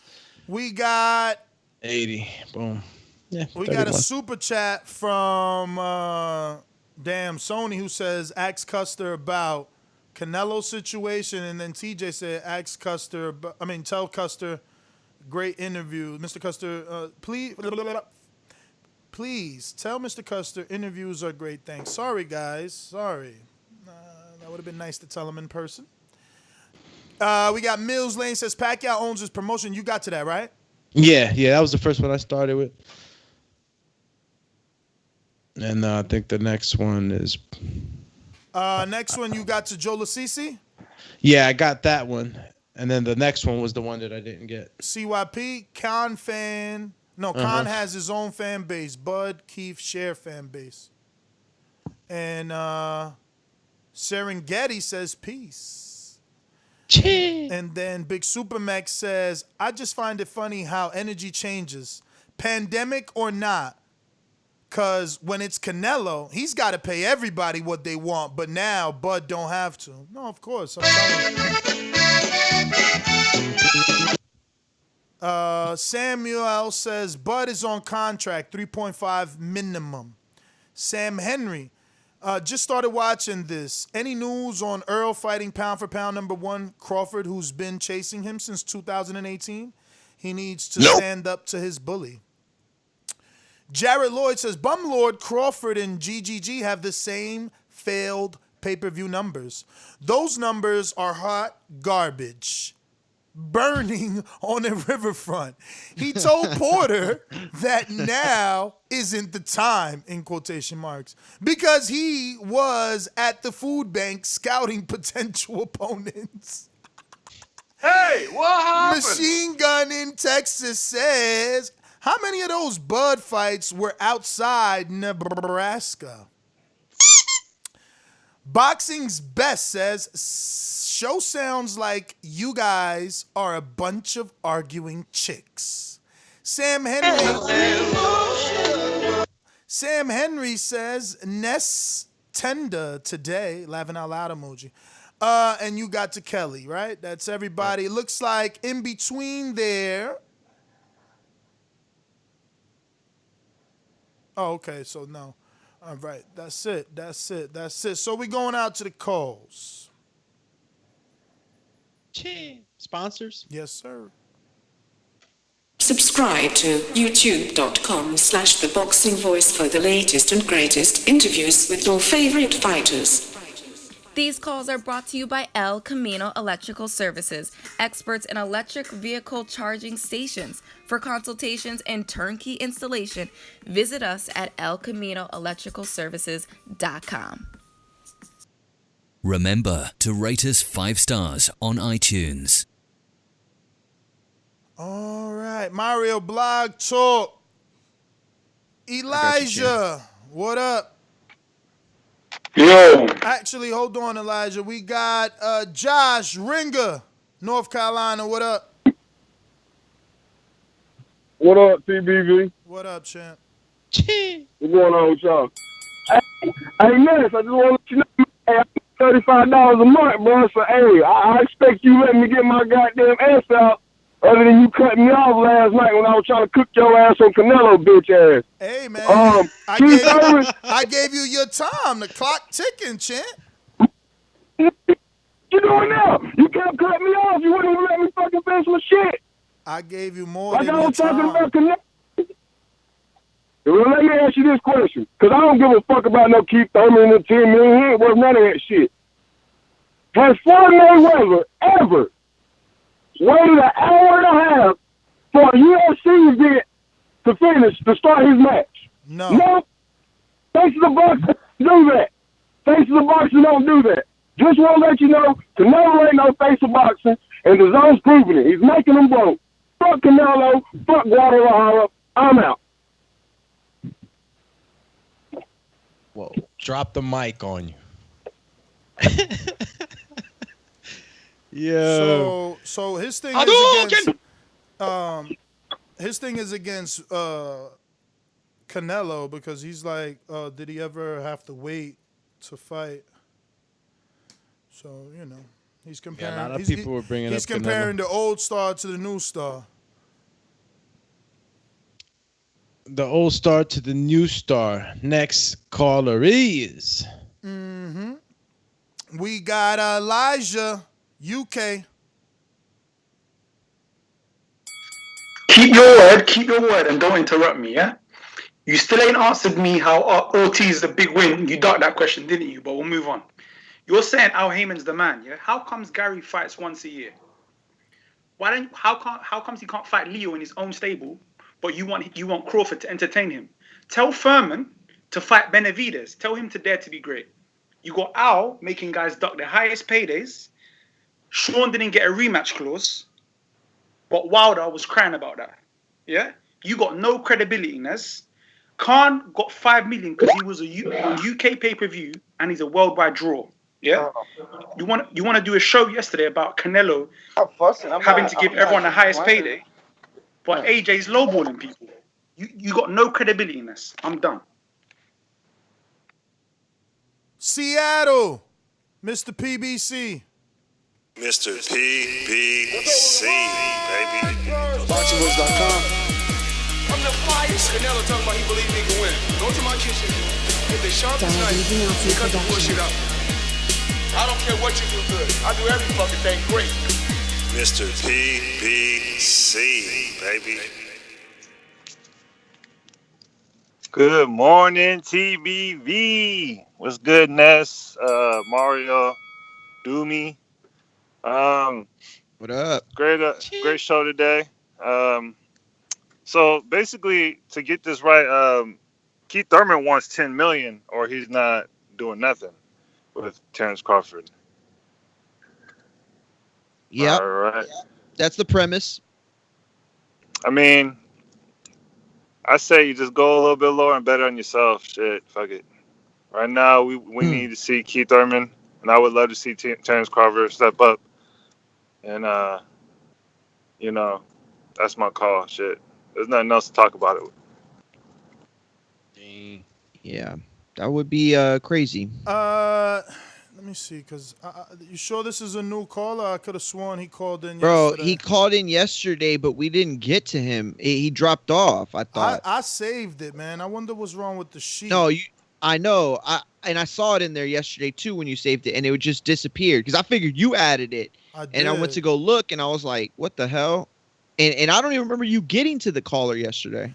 I don't even think you was on that show. I remember. I think I remember. Yeah, I remember when you added somebody new. No, I know he was on in the morning. I was there yesterday morning, and I remember seeing that specific number. I didn't memorize the whole number. That's crazy.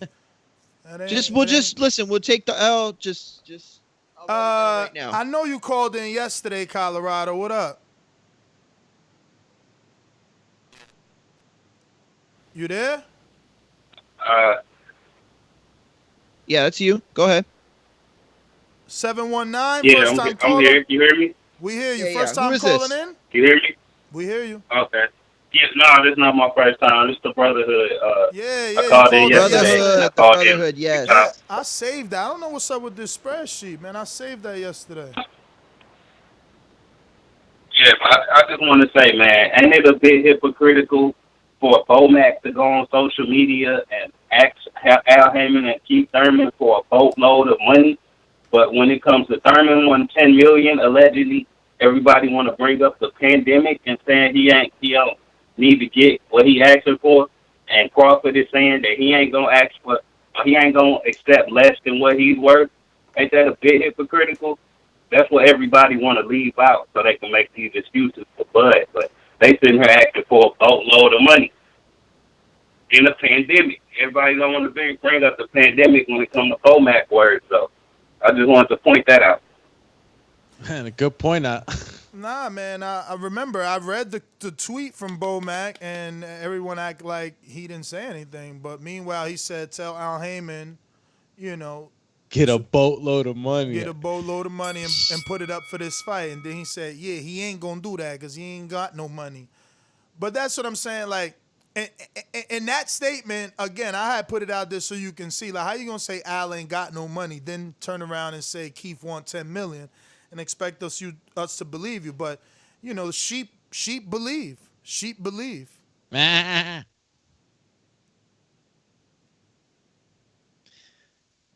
Caller. Just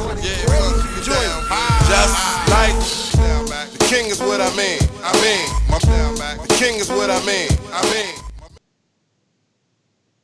Yo, top of the TBV morning, y'all. What's good, fellas? Good morning. Saludos, campeón. Listen. Listen. Even if Thurman asks for $10 million, he's worth every bit of it for a fight with Bud. Listen, the fight with Thurman changes his entire resume. It's the degrees of separation. So yeah, I mean, and you know, if they happen to work that out, because see, the problem is Bob can't produce $10 million in front of Bud, because if he produce it for Thurman, then he's gonna say, well, where the hell has my money been? So you know, it's all sorts of problems going on over there. But Keith Thurman is definitely worth the $10 million. You know what I'm saying? Because you know, whatever, you know, what we think of his consistency, his fight schedule, when he's been in the ring, he's fought Danny Garcia, Sean Porter, and Manny Pacquiao. That does everything for Terence Crawford's resume. That's my call. I mean, Essex, James, Payne, and Lethal. What up? Lethal, what up? What it do, TBV, top of the morning to y'all. Just want to get straight into it. I was a big fan of the Keith Thurman call out until y'all revealed the news. He was asking for 10 M's. I think he kind of pricing himself out a little bit. It sounds like a cash out to me, and going off his last 2, maybe 3 years, the limited ring activity and just the ongoing injury situation, it seems like definitely a cash out. But my question to y'all would be, if Keith asking for 10, what y'all think Crawford gonna get off of a Thurman fight? I mean, if he's supposed to be the A side, he got the belt. What they gonna throw him? Listen. Yeah, I mean, look, man, he the A side. He either got to take more or take less, like Floyd did with De La Hoya. But also, you know, we don't know how true this is. This Bomac saying that Keith wanted 10. You know, Custer didn't really seem like he believed it, but he's saying Keith is kind of worth it, just not in the pandemic. I mean, I think it's a negotiation start. Like the same way Brandon and them say, you know, when Bud sent Danny that 3, they should have, you know, talked from there. So, you know, they offered 10. I think Bob needs to come back and say, look, we can't do that right now. Does this work? X amount of dollars up front, pay-per-view back end. You know what I mean? Can we talk about doing this fight in June? Maybe when there is an availability to do audiences, you know. But I think that shooting it down right away, taking to the media, that just shows the lack of interest in doing the fight. Real quick, before the next caller, you have Big Super Mex on the super chat. Says Floyd and Pac would wait on basketball games though. Yeah, Pacquiao actually watched the basketball game, I remember. Or yeah, was that's it where Floyd? they tapped each other. Or was it Floyd that watched the basketball game? I remember that. I think they were both in the back watching. I remember Pac passed by. Well, you mean in the actual court, right? Like live when he patted him on the Oh, back? I was talking about waiting for to the fight. Oh, okay. I remember there was a big game on, and during one of their fights, they were watching in the back. Like playoffs? Yeah, it was a playoff game, and they were watching it in the back, like on the TV. And so whoever was broadcasting them watching the broadcast of the NBA game. Damn. All right, the next one's coming in from Jarrett Lloyd. Says, can you hit that Carl Thomas one more time for the tenders? All right, going out to the phone lines. BoxingVoice.com. You invited him to the ring? Why? Yo le invité a que se viera. Como decimos en México, hay que dejarnos de mamadas. ¡Viva México! And like we say in Mexico, we don't fuck around. BoxingVoice.com.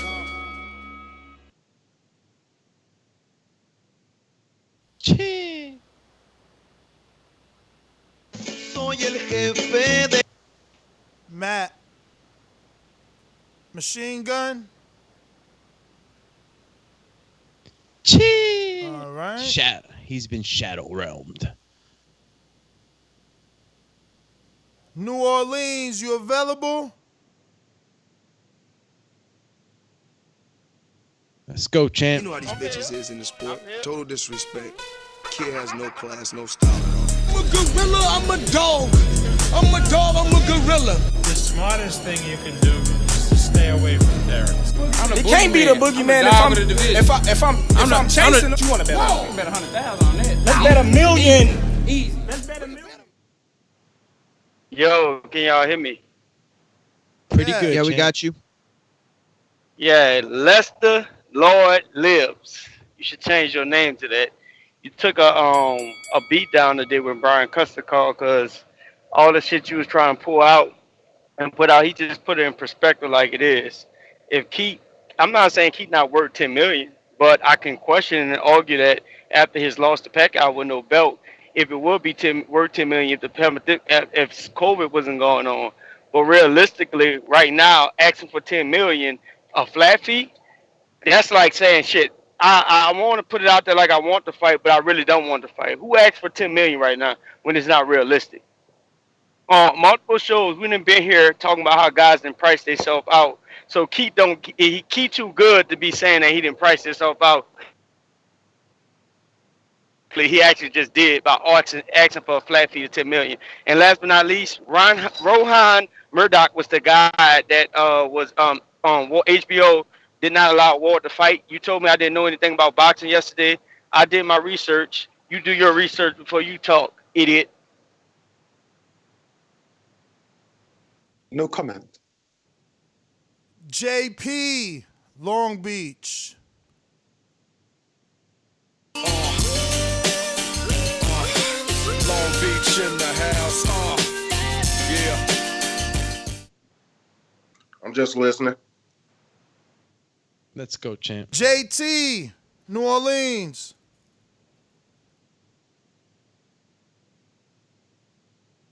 Woo! Let's go, champ. You feel me?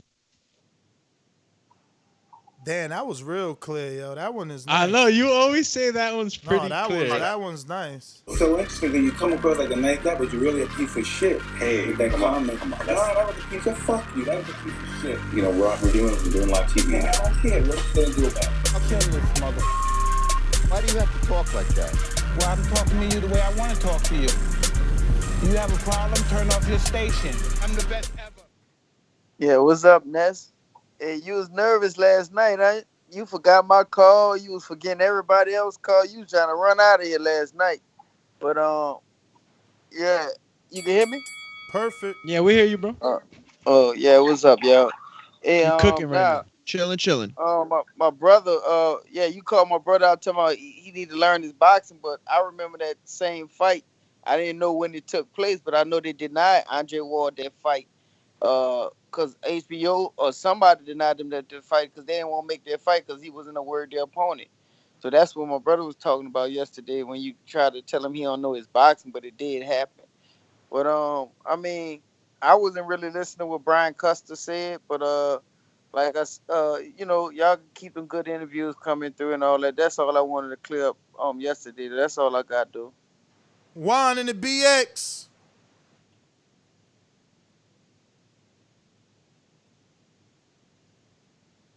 Keem in Florida. Oh, Juan, what up?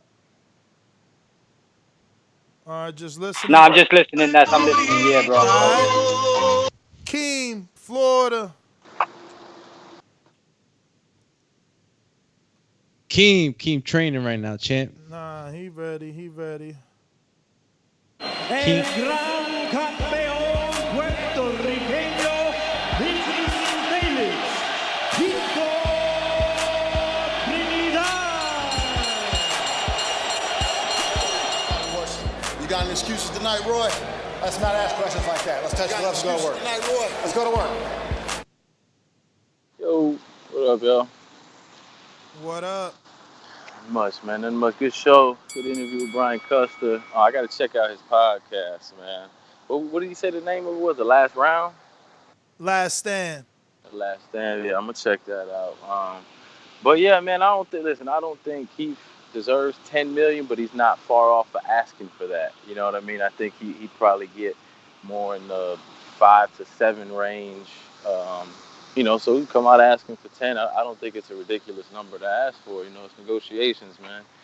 That's what I was told when Danny scoffed at a $3 million offer. They said, "Oh, well, he didn't negotiate. It's business. You don't know business. Blah blah blah. Okay, cool. Y'all got that." But then now the shoe's on the other foot, and it's like, all that business negotiation went out the window. So it just, I don't think it's a crazy number to ask for. We were trying to run numbers yesterday. I mean, this is a pay-per-view fight. I think, if you could do 500,000 pay-per-view sales at $80 a pop, that's $40 million. You can make something happen with that. You know what I mean?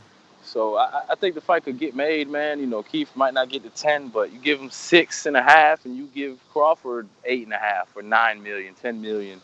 With a 40, you give the network the 20 that they get out of that 40, and there's still $3-4 million left on the table.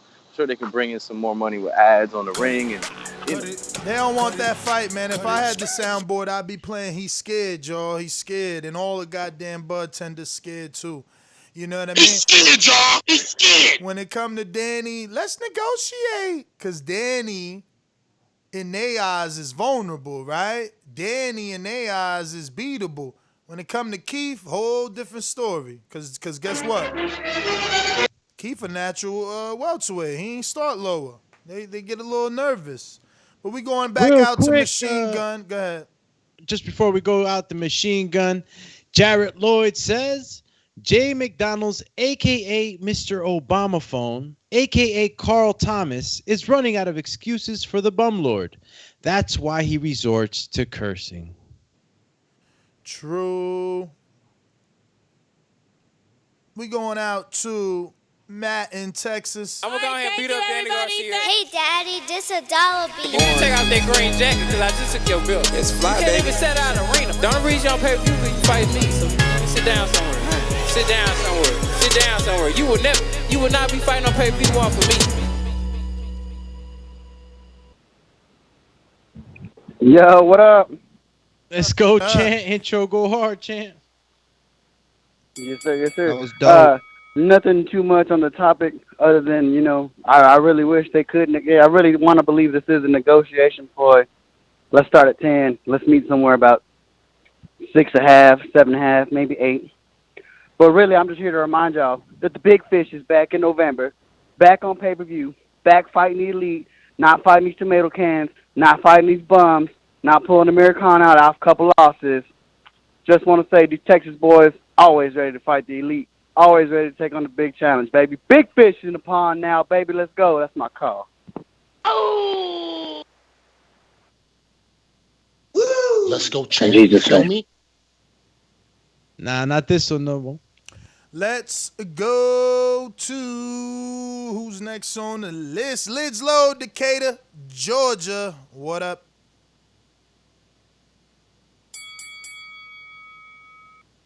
The Baldy. I just got one question, man, because, really, I'm going to say this. First of all, I'm going back to the fan I used to be, bro. Before getting into all this money shit, these numbers, and worrying about people's purses, and the goddamn, excuse my language, the promoters, all these motherfuckers, excuse my language. I'm just sick of it, bro. So I'm going back to the fight I was when I first came to TBV. Shout it, get your ass in the ring. So I just want to see some fight. What the fuck ever. But I got a question for y'all three. Is it any way possible that the entertainers can get involved? You know, like motherfucker like Rick Ross, who always had fights, Mark Wahlberg, Jay-Z, Jay Prince, 50. This would be prime for 50. 50 love little bullshit like this. Like, is it a way for them to intervene?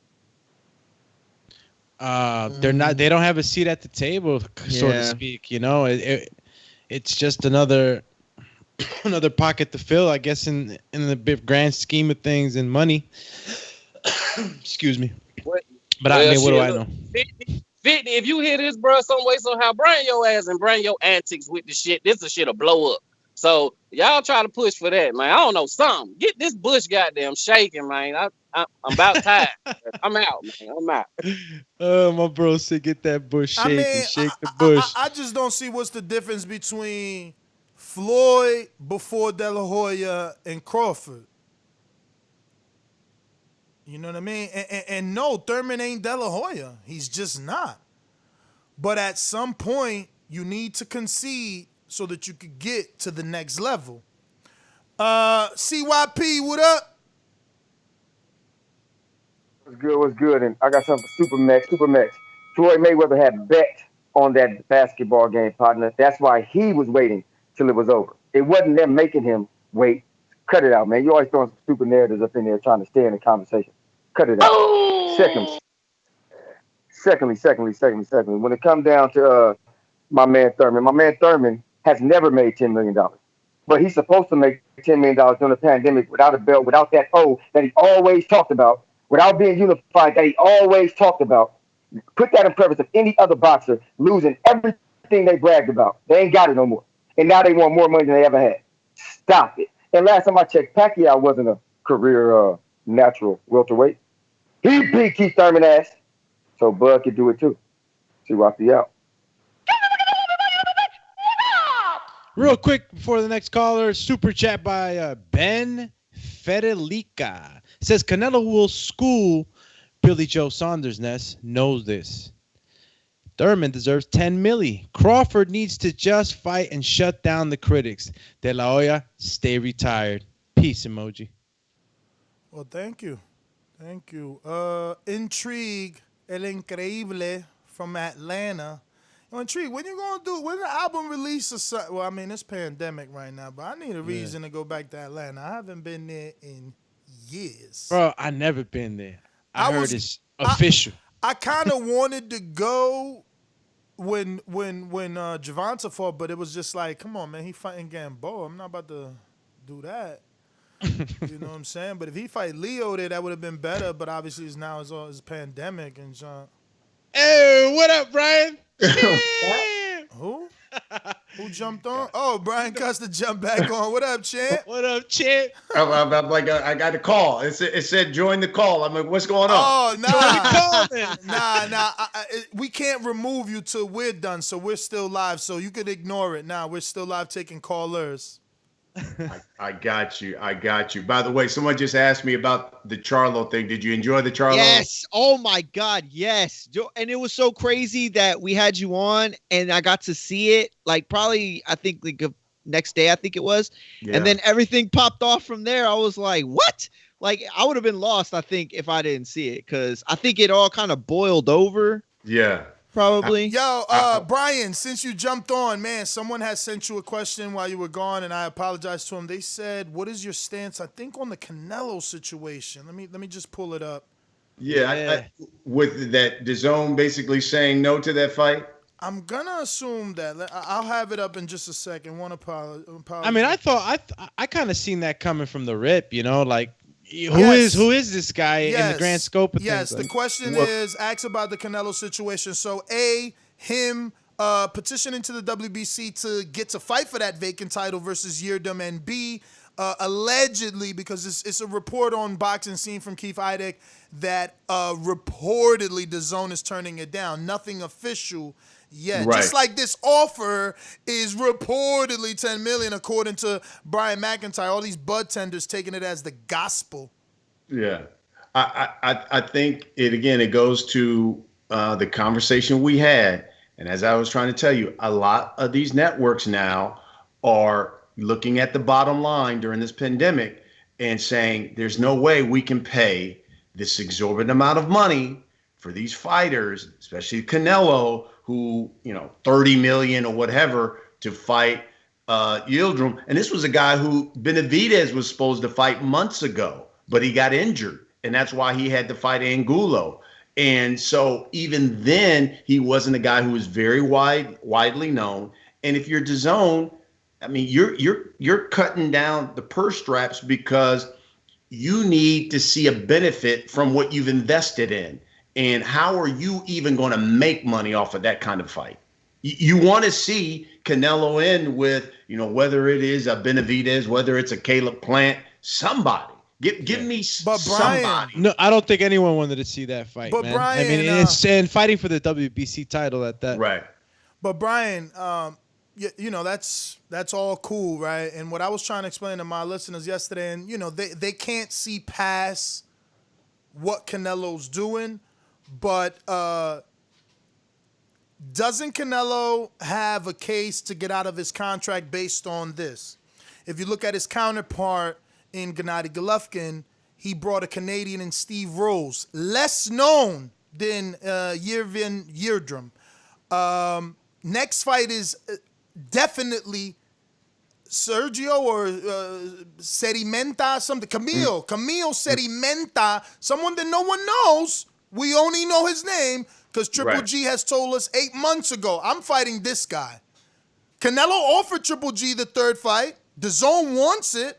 Triple G said, no, I'm fighting this guy. He's not even my mandatory yet. I'm doing like Bud. I'm calling him up, giving him his shot before called. I'm fighting this guy. But DAZN wants you to fight. If you're Canelo, you got to fight Daniel. You got to go up to 175 when you started your career at 140. Now, no, you can't fight Yildirim. You can't fight Anthony Durrell on our air.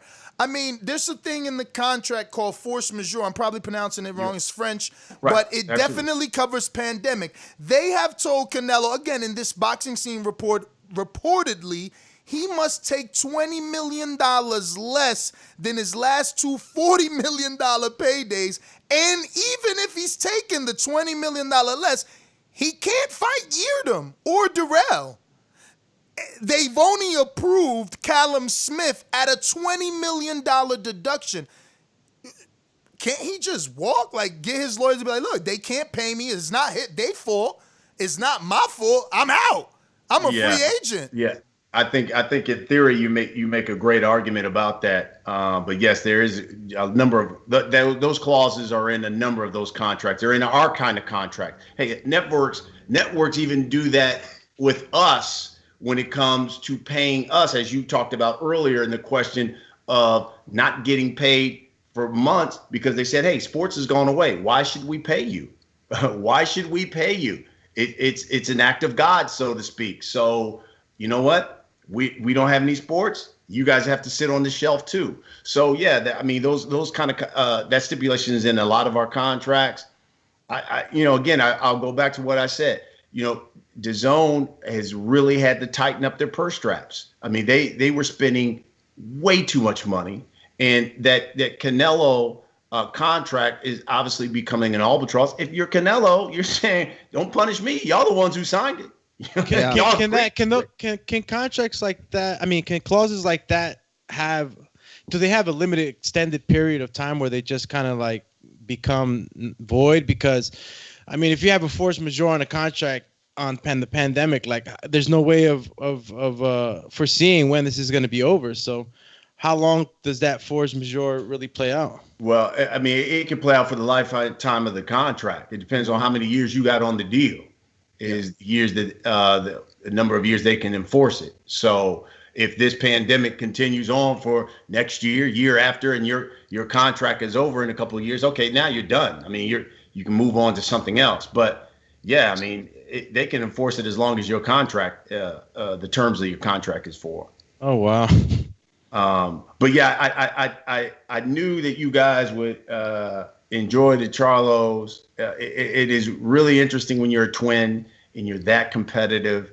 and listen, I'll be honest with you. There was some stuff in that episode that we took out because they got so irate with one another that it was like, I don't know if I want two brothers on camera getting at each other like that, and the perceived then they go on IG and just go ballistic on one another. It's like, thinking I'm doing the right thing. Lord, at first they go on IG and just go crazy with one another. You're a stand-up guy for that. I'm crazy though, because I'd caught every single interview you've done, and then you mentioned the Charlos, and I was like, man, I don't think I ever did go see. I mean, I know I caught footage like people clip on Twitter and stuff, but and then everything just kind of blew up, and I was like, whoa, this is crazy. Yeah, man. Listen, it will be really interesting to see them fight on the 24th of September. I mean, they even got irate over who should be fighting first over. I mean, it was just, and I'm sitting there like, fellas, stop, calm down. Can we focus? Let's get back to they were just going, crazy over one another over that. And I just thought in theory, listen, Mel has got the unification. So obviously that's probably going to be the last fight of the night, which is the case. But, Maul didn't see it that way. And I mean, it was a really interesting interview, but you could see how competitive those two guys are when you're that twin dynamic, and that they're very competitive.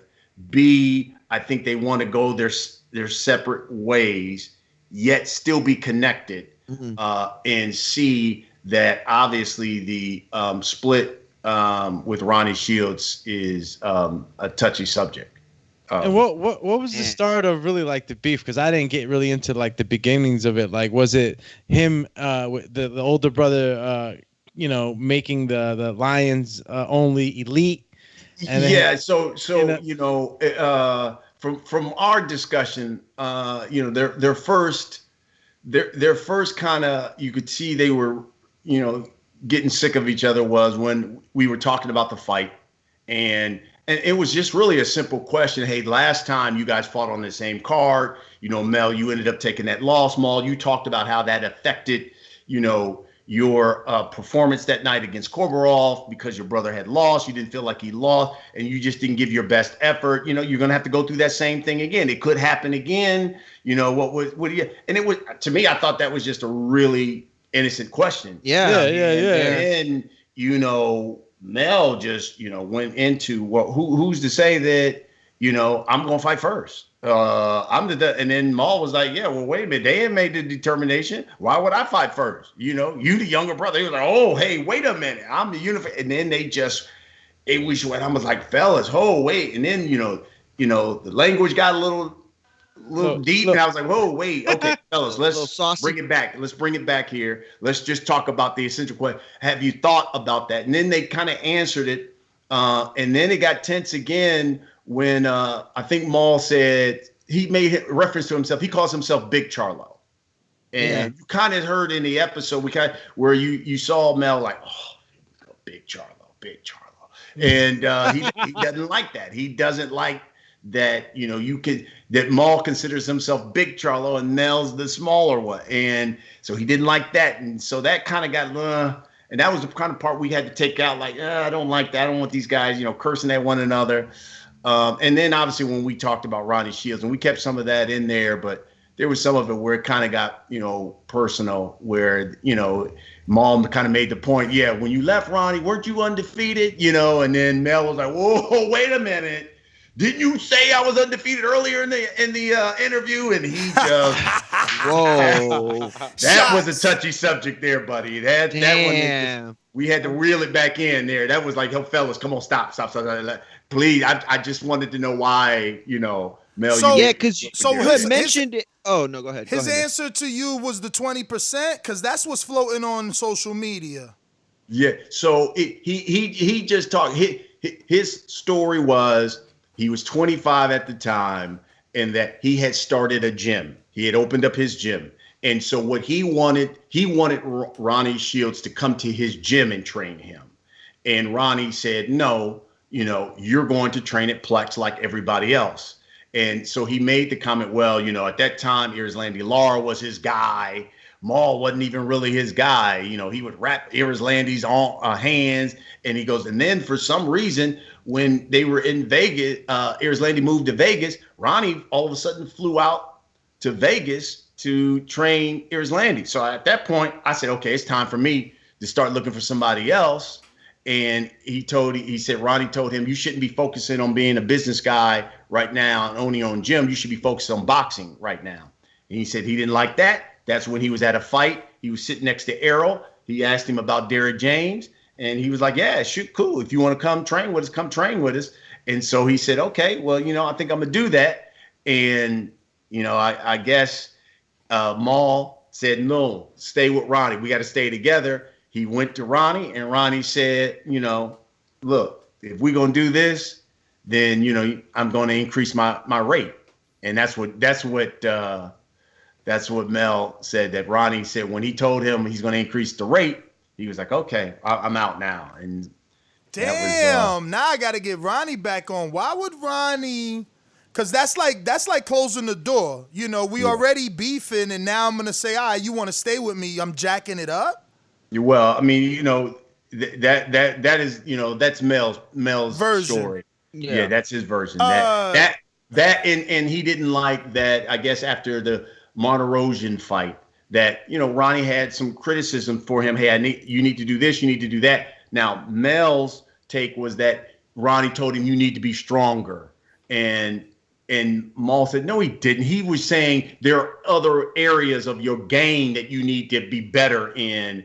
And he's like, nah, I got it on tape. And I think you heard it in the episode. I still have the recording on tape, exactly what he said. He said, your brother needs to do this and this. And recording. I recorded him? He recorded. I guess he kept the voicemail. The voicemail. That's what he was referring to in the IG post. He kept saying, oh, you got voice. You know what? Oh, you undercover. I was like, whoa. This is crazy. That's what I was about to say. It's like a movie that kind of played out a little bit. It was pretty deep, man. Crazy. But what I took, like the main reason for Jamel to lash out was because it seems like now that they are on the big stage, Showtime wants to use the footage from Ringside with the Lions, which is something that Jamel had been solely focusing on and pushing. And then, they came out, instead of it being Lions only, which was a Jamel Charlo thing. And you can remember in the past, Jesus, I got to take this. But you can remember in the past that, sorry, guys. Brian, I don't know what he was going to ask. I wanted to ask you before you left. So I'm so glad you came back on. We had Martinez on. From obviously from Saturday's fights. Yeah. We had him on, I think yesterday or the day before, something like yesterday. that. Yesterday. What do you think the situation?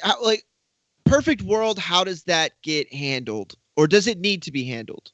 Well, I would think that the WBA would say, oh, listen, I think those guys need to fight again. I mean, we've seen it before in fights that we had earlier. Where the judging wasn't what I think a lot of people saw should have been the case, and it was sanctioned that there needed to be a rematch. I mean, we had it in our first fight when we returned back on August 1st. We had that rematch from a Showbox fight, and we had the rematch. Listen, I watching that fight, how could you not think that fight was either for Jackson, even if I even hesitate to say it as a draw, but the one card that was so lopsided for Rolly, it was like, what was that judge looking at? I would think that the WBA would have to say, order that those guys have a rematch. Yeah, and if you're and in Showtime's position, like, what a great opportunity to kind of have these guys fight in an undercard I guess they were a co-main event, so it's a pretty prominent situation. But then to have this kind of natural build-up, you know what I mean? Like where you don't have to put any extra emphasis on it. And to bring him back maybe even in a main event spot, would be, I think, just like a really beneficial thing to capitalize on. So I think basically my point is like from every perspective, it seems like that should be the route. But I don't know. It was crazy. It was a crazy, now all of a sudden, even if you bring that fight back up, wouldn't it be a great co-main to a main event? Oh, it would be just souped up. Listen, any fight that it's an undercard on, whether it's or whatever, it just soups whatever up. Absolutely. It just soups it up big time. I mean, that's a fight that I could see some people saying, "Oh, that's not a main event. Rolly's not a main event." Okay, fine, but I'm just talking about from the pure like build up perspective. What we had with Harrison Jermel, like that created interest. You want to see the rematch. Like everybody wants to see the rematch. It just happened. So, but for it to be on an undercard, whoa, like that would just be crazy. Absolutely. And, listen, that all of a sudden that 130-pound division has gotten really nice. I know. Yeah. Really nice with some great, you got established fighters, and then you got all these young, hungry lions now there. So, yeah, that makes that division really, really tasty. We heard from Rolly, a little bit here and there, but I don't know. What do you think the take? I mean, like, because I feel like I hope he stayed off social media. Like, it's unfair. Everybody's coming. Oh, you're the busted Mayweather prospect, and oh, you were a hype job. Oh, look at him trying to be Floyd. Like, that is just so negative. But at the end of the day, I mean, everybody has lapses, especially young kids. You know what I mean? So, I don't know. Did he seem deflated to you? I mean, of course he's gonna be. He was defiant. I mean, obviously, after the fight, and I just wanted to question him on the facts. Hey, look, the show stat punches show that he outworked you.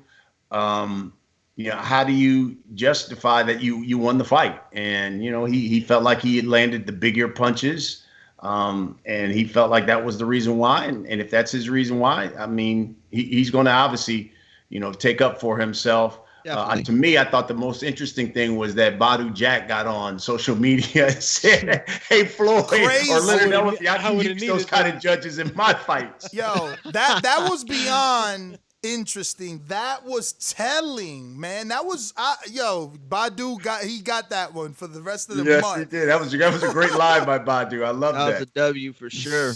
Wow. But man, we're gonna get to these callers. Brian, I want to thank you once again. All right. I gotta get to a gym real quick, so I want to thank you. Obviously, let's see where we left off.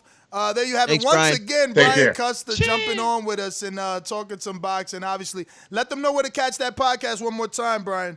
Last Stand Podcast, man. You can catch it on YouTube, all the streaming platforms, and make sure they subscribe to that. And we got great fire coming. Danny Garcia, Tank, Boots Ennis. So we got more fire coming too. Ooh, okay.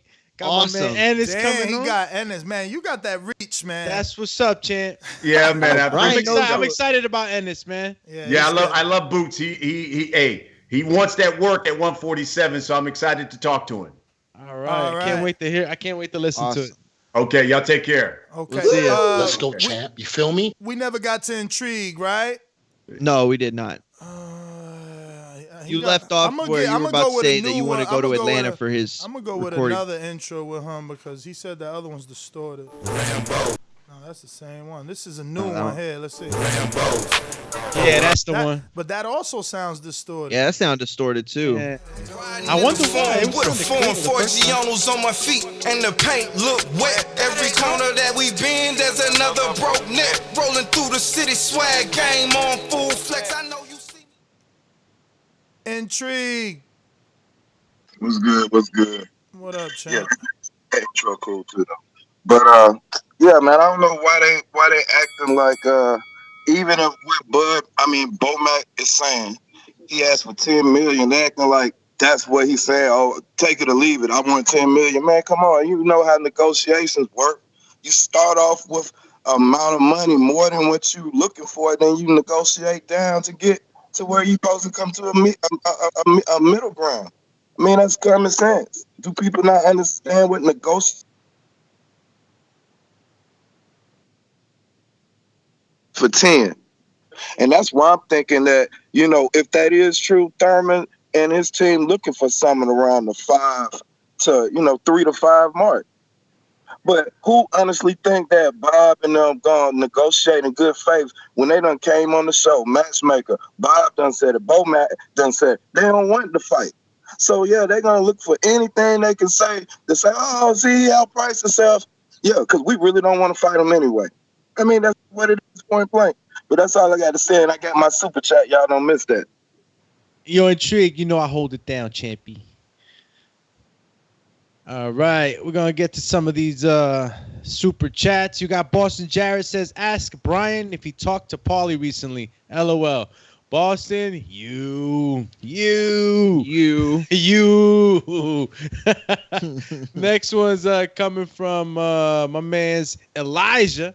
Says, if Ness is not spinning narratives, he feels schmal. Daniel Vega, all must bend the knee to King Nello. Damn, champ. We got Rough House Boxing TV. What up?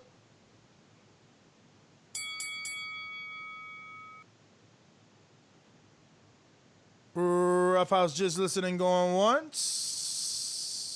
Sony. Hey, yo, what's good? Good morning. Good morning. Good morning, champ. You got lucky, champ. He was able to come back on. Yeah, no doubt. Hey, thanks for putting that super chat out there for me. Hey, Thurman, and look, man, and Tree get on here talking about negotiations. I think what everybody is failing to realize that we are in a pandemic. How can you go? I can understand the word negotiation, but how is your negotiation going to start at a price that's going to price you out after you done lost your last fight against Pacquiao that everybody assumed you were just going to win? And to me, Thurman to Crawford is like Danny Garcia to Earl.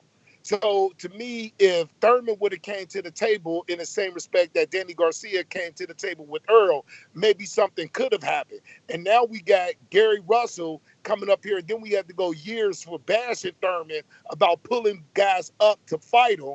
It's like, I feel like Crawford is in a no-win situation because if he fight somebody like Kai Velasquez, people's going to knock him for it. But yeah, still Tyson Fury can fight an Otto Wallin and everybody giving him praise in that fight because he went through hell. Crawford does that, but everybody shits on him because he almost took a knock. Cut it. I hear you, champ. I hear you, man. Double standards across the board, You finding some for Crawford. We find some for Canelo. The point is, where's Thurman's Kai Velasquez at? Thurman is fighting names, dog. We just want him to fight a real name in the welterweight division. Yeah, we know the champ fights. I don't understand why y'all defend so much the fact that, we want... It's like, what's the difference between Thurman and Crawford and us wanting, Dillian White and Wilder? Bro, we just want good fights, man. But we got... I was going to go. Intrigue says, Brandon, basketball emoji, nose emoji. Maurice, a.k.a. the OG Scratch and Sniffer, is now having daily basketball emoji, nose emoji, recruiting sessions. He's making his fellow bud tenders look real bad out here. Don't worry. I know the difference from a ball sniffer and a bun tender. 3 laughing emojis. Chee. And the next one's coming in from Osiris MMA. Shout out to you, champ, all the way from the UK. And yes, sir. All right, we got Steve, Chicago. What up? My town up in K-Town. Hey, Daddy, this a dollar beat. I drink soda, I eat pizza, I hang out with chicks all day. These fighters still can't beat me. They fighting every day, they in the gym every day. Just give me 6 weeks, and I got it. BoxingVoice.com. Yo, good morning. Good morning, champ. Hey, have you listened to the show that Brian did with Thurman? You listen to the whole show? Yep. Yep. Okay. You know you're leaving something out, right? What's that? Oh. You remember when he said that he's only about 80% healthy? When is a fighter ever 100%? But I do remember him saying that, Steve. Okay, yeah. I mean, So look, did I make that statement up, or have you heard it before? well, my thing is would you go into a fight with Crawford if you're only 80% healthy and you're complaining about your hand? Well, he went into a fight with Thurman and he wasn't 80% healthy. I mean, with Pacquiao, remember? And look how good he did. He landed more right hands than anybody I know. Well, I think you're going to see, you could say, what you're saying today, but I think you're going to see him come up in some type of tune-up like he did with Lopez. Well, of course. Of course, there's no other big names available. He's offering himself to the big name. He's offering himself to Pacquiao in a rematch. I don't think he wants that right now. They want it eventually right now. So you saying he don't want the Pacquiao rematch either? Damn, Thurman went from unified to a duck. He's 80%. I got you, Steve. I got you. And Wilder didn't go in to fight with Areola with a burnt bicep, and not a burnt bicep, with a third-degree burn and a torn bicep. That's not what happened. Come on, Chan. Just chill. Just chill. Just chill. Fighters tell you all the time in their interviews, we never go into a fight 100%. And they tell you that if a fighter says that, they're lying to you. Like, watch interviews, but it's all right. It's, whatever. It's Nest narratives.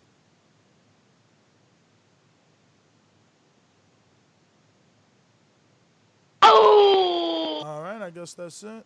Because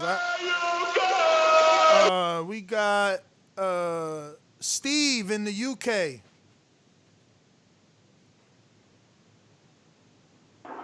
What up, Ness? How's it going?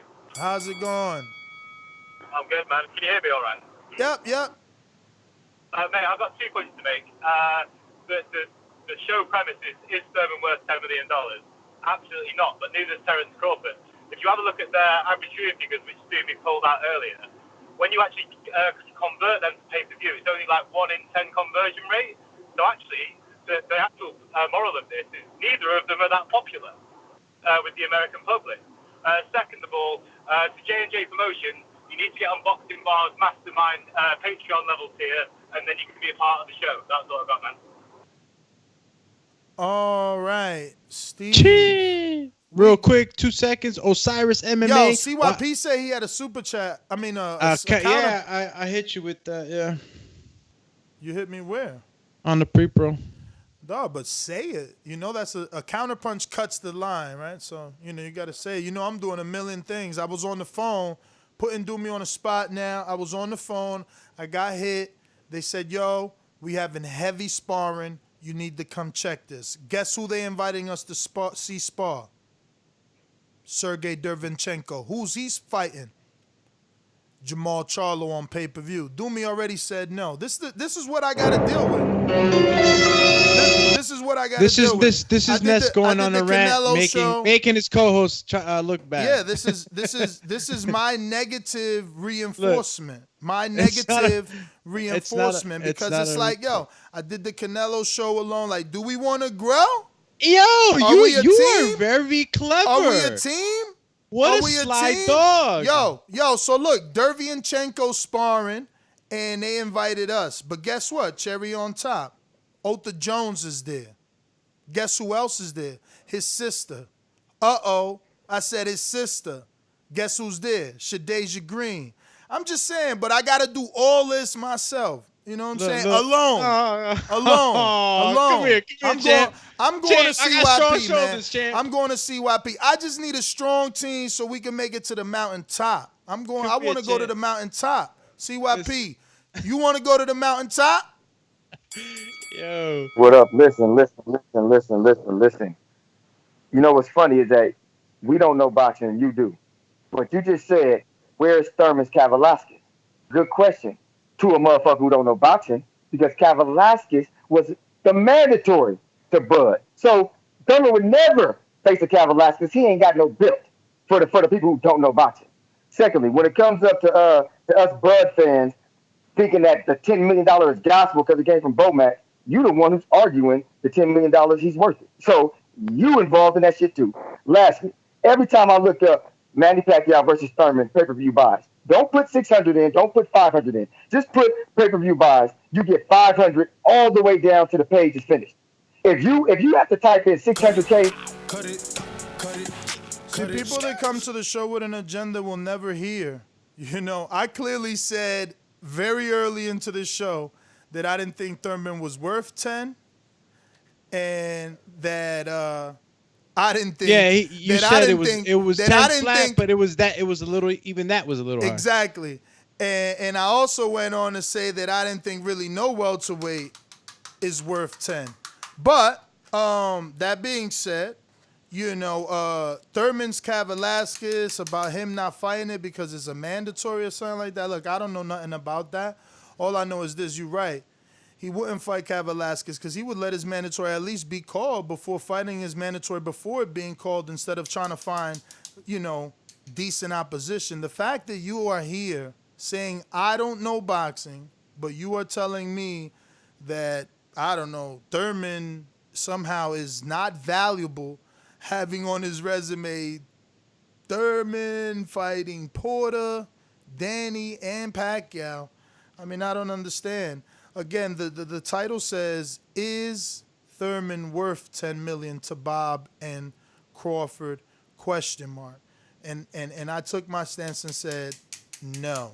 But I said we could do the same argument of Brandon, and this is my exact words, Brandon and whatever other, I think I said Stonebone, where they said Danny should have negotiated up from the initial 3.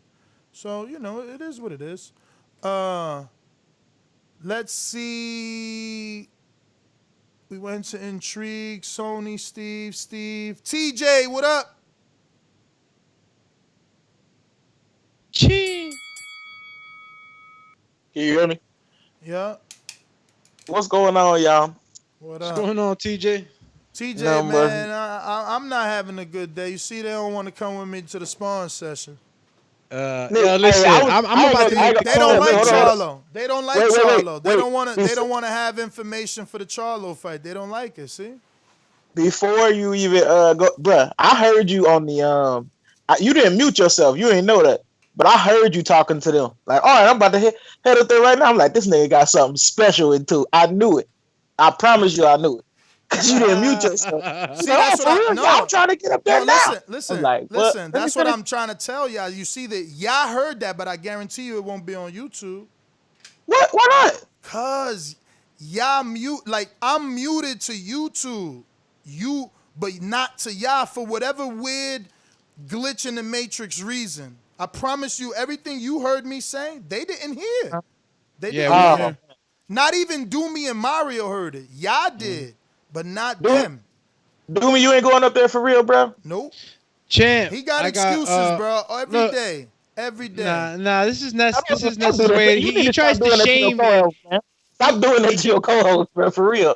Yo, I don't know how to do positive reinforcement. I only do negative reinforcement. Look, I'm ready to make a call right now to try to see if my lady could bear without me, because right now they have a dental office right now that needs something done. That's what has to happen. Listen. This is our job. This is a pay-per-view fight. Like, I'm surprised CYP ain't trying to be like he coming with me. You know what I'm saying? Like, I want to see what Derevyanchenko got. Imagine I come back like, yo, Derevyanchenko got busted up, y'all. That's even information for the people that like to bet. But nah, they want me to go along. Yeah, because that bet is hey, before I get off this call, I know y'all been talking, but look, this is a thing I wanted to ask you about. See, I'm in Ohio and like it's really hard for me to bet, like, but I want to bet. Have you tried Bovada? Bovada don't work for me, but it might work for you over there. I tried it. It didn't work for me. That's what I'm saying. Like, I can't do 5 dimes, Bovada, none of them. Not even DraftKings or FanDuel? Wait, DraftKings don't never have nothing. They have something. They always have like main event and co-main event. Really? Wait, why can't you do 5 dimes? I don't know. I just couldn't do it. But let me. I'm trying to ask you, like, do you think that you can make like another? I know it'll be asking y'all to do more work, but if you could make another tier, because I'm at 15 right now, but I'll pay the 20 if y'all keep that 5, and then I can send y'all money to place the bets for me. That's like I said before. That's a tax thing. Yeah. Why don't we? How about this? No. And then now just why don't you hit us on social media? Yeah. TJ, let me get to some other people. So yeah, man, that's it. I gotta get to this gym alone. Shut up, because you know I'm gonna end up going. King You always Bond. say King alone Bond to is make there. me look good on the air. This is the thing. I promise y'all, if I didn't tell y'all who it was and Doomy wasn't going, he probably wouldn't go. He'd probably just be like, yo, I gotta do this, and that's Bro, it. how many And it's on my special sparrings have I been with It's you? on my Shut shoulders. up! It's on my shoulders. It's on my shoulders to go out there and get the information for the people. You understand? Yo, Ness, you're the best, champ.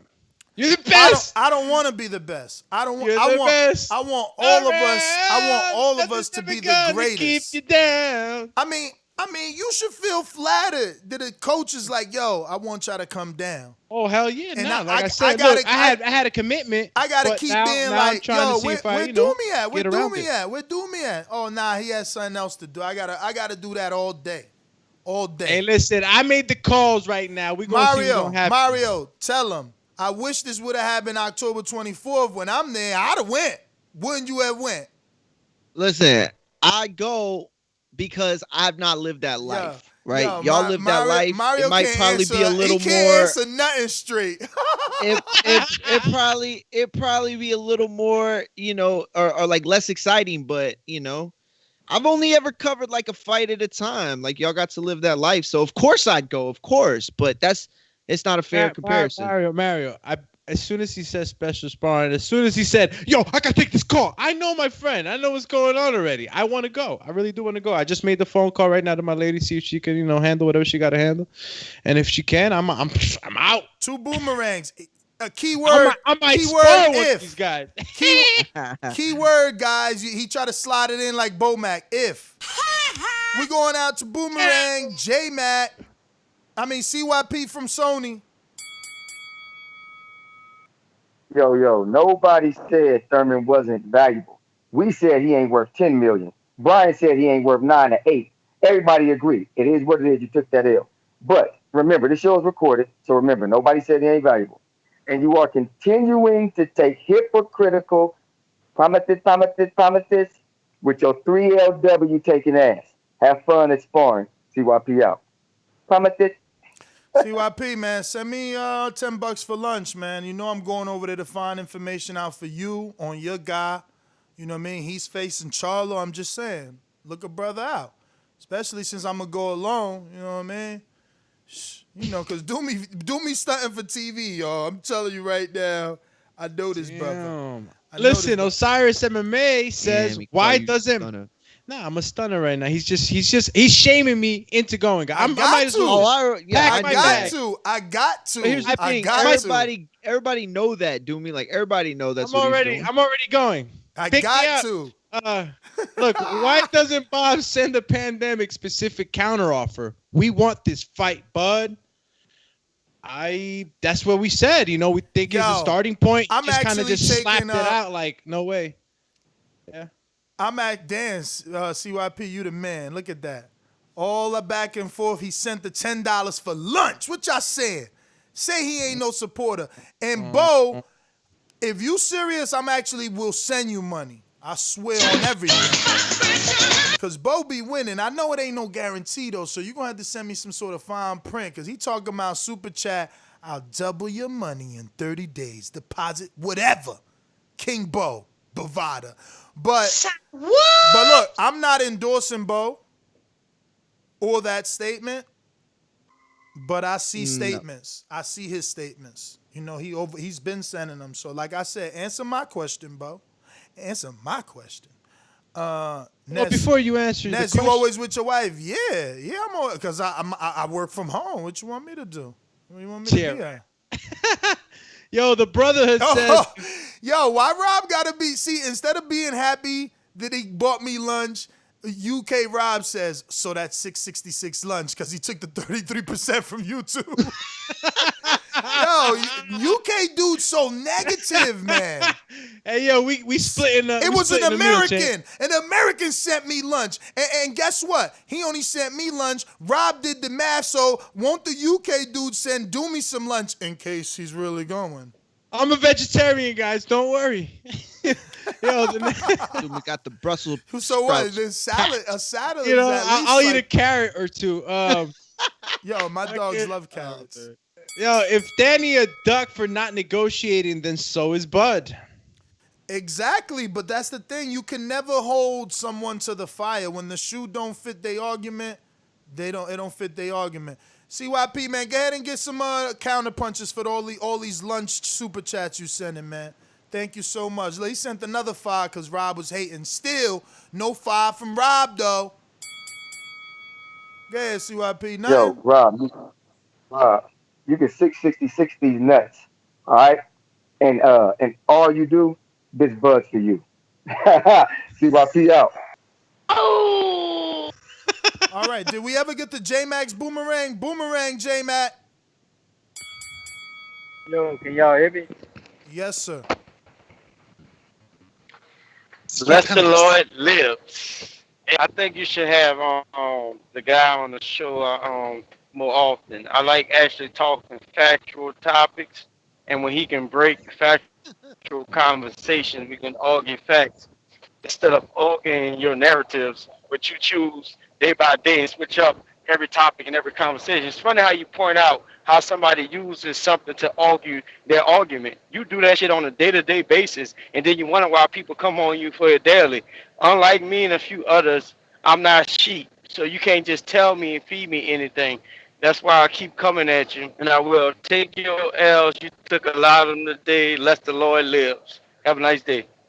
Hey, J-Mac, don't go nowhere. Darkness, my old friend. J-Mac. I didn't get what he was. Oh, go ahead. I'm sorry. J-Mac, don't go nowhere. And goddamn, Jared, you're right. He does have an Obama phone. But let me ask you, can you please just tell the world what you think Keith Thurman is worth in dollars for this fight?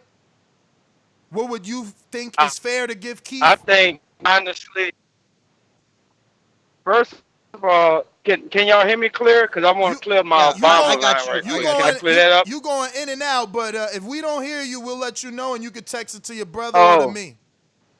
Nah, I'm good. First of all, I'm driving on the road, so I can't do nothing about the service.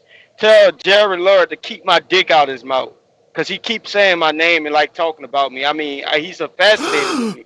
But to answer your question, realistically, I think Keith, and I said this on the back call, I think he's worth anywhere from 5.5 to 6.5 million for the fight right now in current date.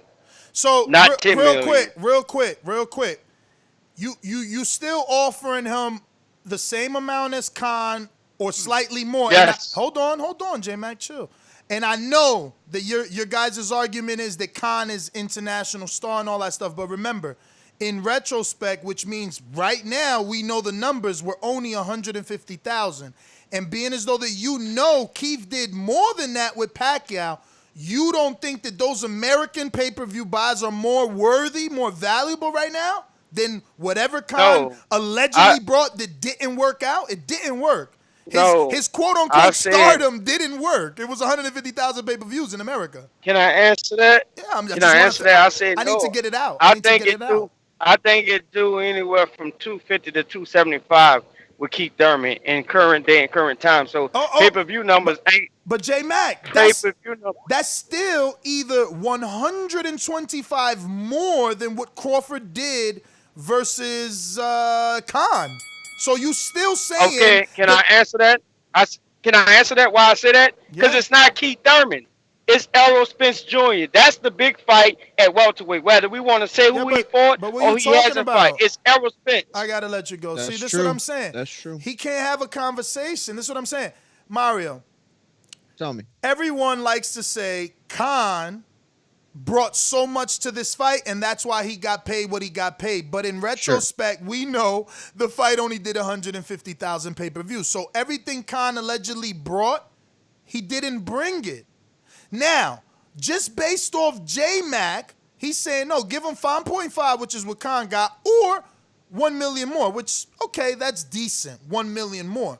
But, I like that. But what I'm saying is, if out of his own mouth, he's saying that Keith and Bud would do 275, which we know most television execs say 250 is good.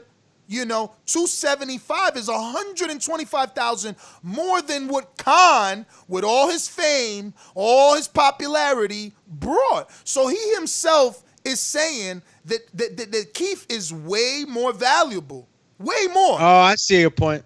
But he still is arguing that he's not. He's literally telling you, I think that'll do 275, which shits on the failure, because anything under 250 or 200 is a failure.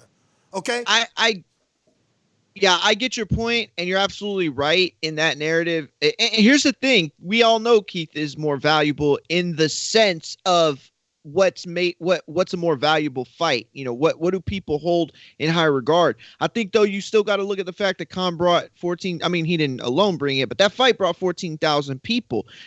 And bottom line, Crawford Thurman brings 0 people. Yeah, but you and gotta so do, that's again, just such a huge issue before. with it. You would be Mario, under normal circumstance. Oh, I'm sorry. Go ahead. I asked you this question before. Find out what the 14,000 equated to, because I gave you what Thurman and Pacquiao's ticket sales was worth in dollars. Like, you keep saying, he brought 14,000. Well, how much money they made?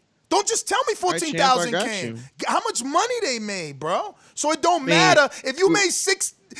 Let's say you made 400,000 or 14,000. Then we only losing $500,000. Listen, I feel you, champ, but we all know roughly how much the prices are. So 14,000 is that's a lot. But yeah, you're absolutely right. Let's bring it, because it's like, look, you could say the same thing about the Pacquiao fights at Cowboy Stadium. Like, the majority of the tickets bought were in the upper decks. Like, I was there for one of the fights, and my brother, he bought tickets, and it was like, bro, they were, in the nosebleed, they were cheap. So it's like, it would be the same kind of argument there, but still 14,000 people paying to get in is... No, what is important is how much. That's why Wilder Fury is up in the air, because they made 17 million off tickets. So it's important to know how much 14,000 tickets was worth. But we got mad super chats. Let me jump in here and rewind the hands of time. I got Jared Lloyd at the top. Jared Lloyd comes in on the super chat and he says, CYP, a.k.a. the corn liquor sipper, stays with the emotions. Hit the Carl Thomas one more time in his honor. Bud is too old to still be unproven, but that's the way of the pedestrian beater.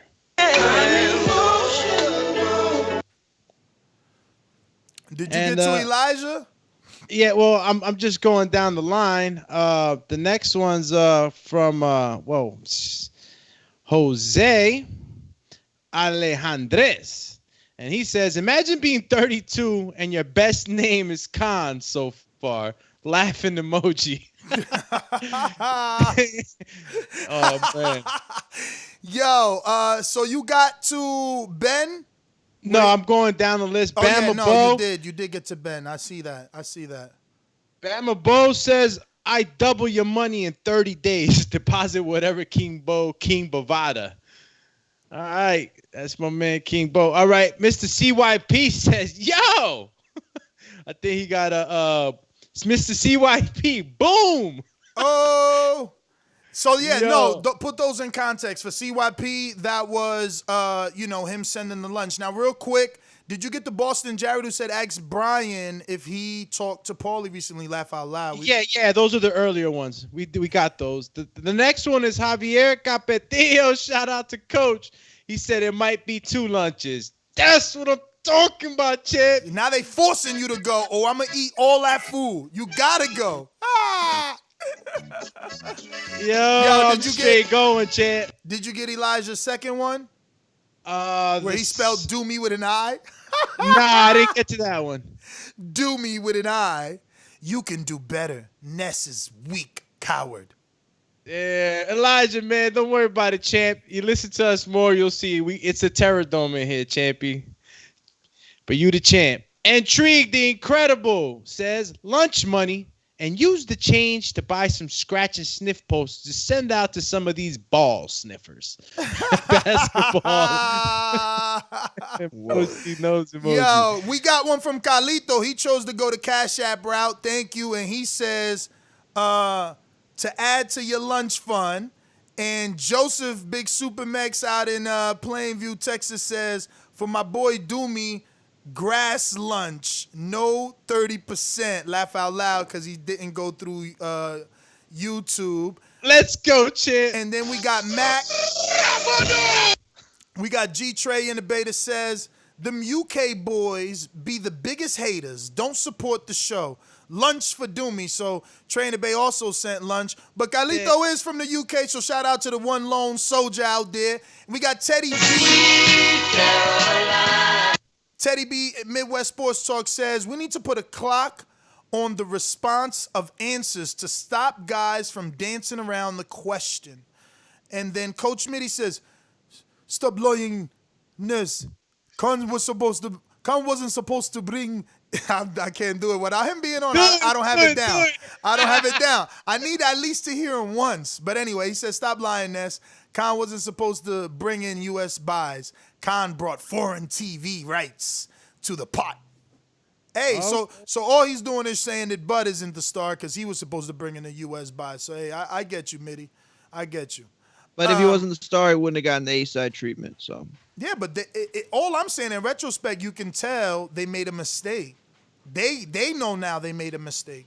And the Bud fans should also know now that they made a mistake and stop saying, well, Khan brought all this to the table. But it didn't work, fellas. It didn't work. But we got some more super chats. Candy Slim says $2.5 million in back-end money if he's as popular as you say. Hey, you know what that is, Candy Slim? That is a counter offer. Maybe you need to send that to Bob and ask him, does he know how to use those?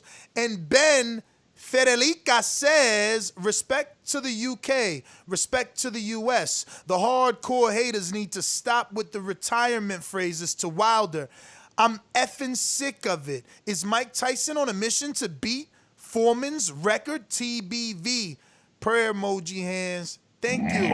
Monster kill. That's a pretty big super chat there. I think that's Australia, right? Ain't you guys' dollar better than ours? I think so. Where's that at? Isn't that Australia? AUD? Oh, yes, it is. Yeah, I think they got a bigger exchange rate than us, right? Aren't they like on that? I know there's the other side. But anyway, we went to J-Mac. We got Trainer Bay. Trainer Bay, did we go to you twice? Twice, we did. Caesar in Vegas, we never went to you, right? You were late. What? I just got on the show. Liar, pants on fire. It's the same show. We never left, but go ahead. I said, y'all didn't come to me at all. I just got on the show not too long ago. Nope. Yeah, I don't remember us going to her at all. Nah, I ain't been on here that long. I'm sorry.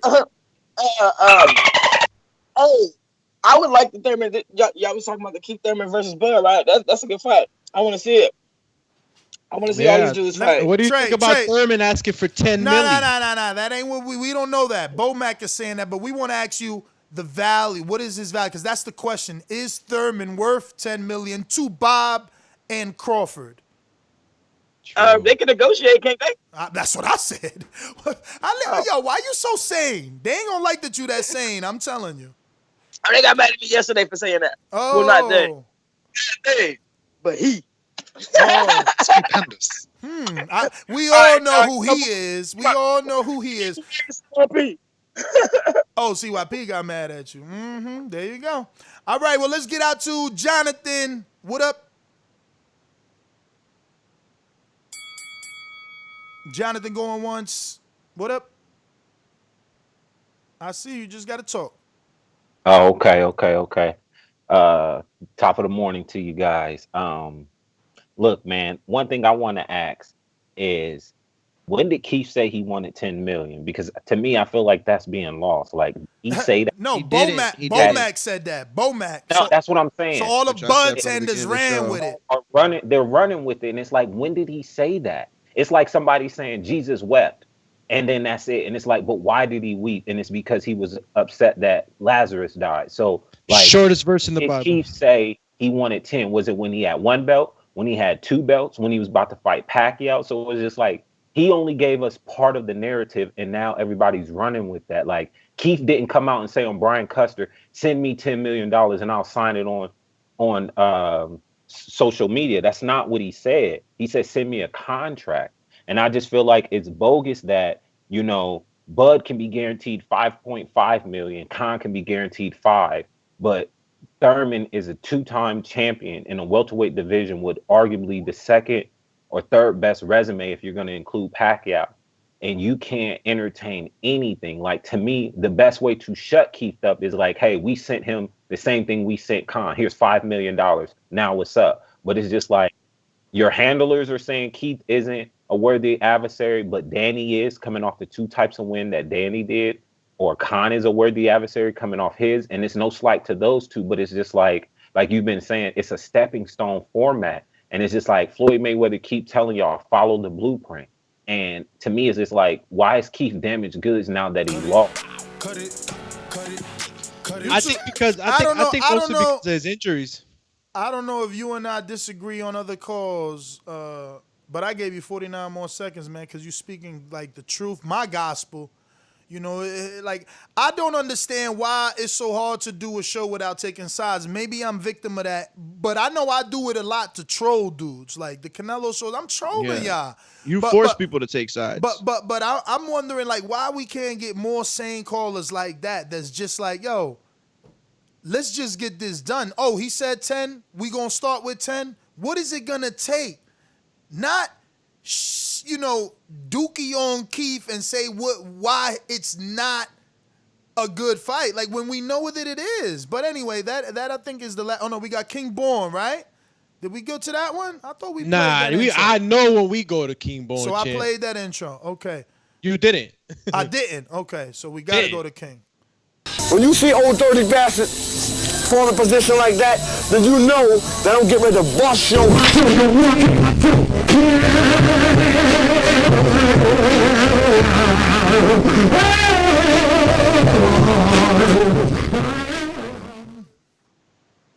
Yo, you hear me? We hear you. You hear me? We hear Yo, you. stop listening to truck drivers, man. You know we be in places, or we know dispatch on our ass and that's. But listen, I'm gonna tell you something right now. The sanest person on this goddamn show is Brian Custer. You heard? He make a lot of sense, man. Come on, man. It's COVID. Yo, if they gonna fight, let's get the fight on, man. Give the man 5. Give the other man 5. If they ain't doing that, but you remember what Brian Custer said? He said, yo, COVID, all this 20 million, 30 million, 15 million, dudes ain't even nice getting 2 million just to fight on PBC or whatever, anywhere. It's not gonna go like that. It ain't no money, man. People is broke out here. They getting ready to fuck up the whole unemployment. People don't got no money like that. So them dudes, so if Keith really wanna fight, yo, take 4. Give me 4. Let's get this shit popping, man. Forget all that, man. Forget all this back and forth shit. 10 mil, man. Nobody want to hear all that no more, man. They gonna get it popping. And yo, bring back some nice stuff about Derevchenko. Know what I mean? Get it popping, man. Peace. Yo, and that's the best thing to say. Look. Here's the thing. Thurman is the smartest person out in this whole situation. He comes out and he says, "Send me a contract, I'll sign it." Doesn't give a number, right? So then there's only 2 options that happen from this point. Either Top Rank sends an offer that we know is going to look bad in comparisons to the numbers that we have, right? And people aren't going to give that the benefit of the doubt in terms of COVID, so they're going to shit all over it. So Thurman looks like the champ. Or they're not going to send an offer at all, and it's going to look like Crawford doesn't want the fight. You know what I'm saying? So it has nothing to do with ducking. This has nothing to do with people not wanting the fight.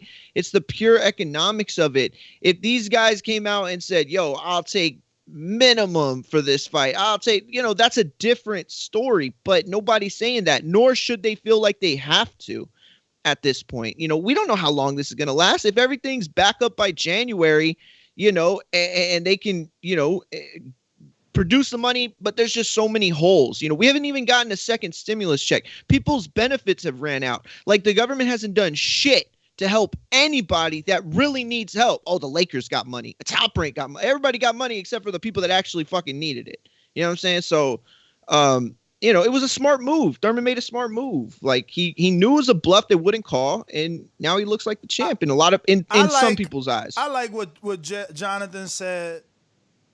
At least send him what Khan got, which I think he deserves more, because we all know he's going to bring in more pay-per-view buys than Khan. He's going to sell it more than Khan. So slightly more, what, like at a 6.57 range?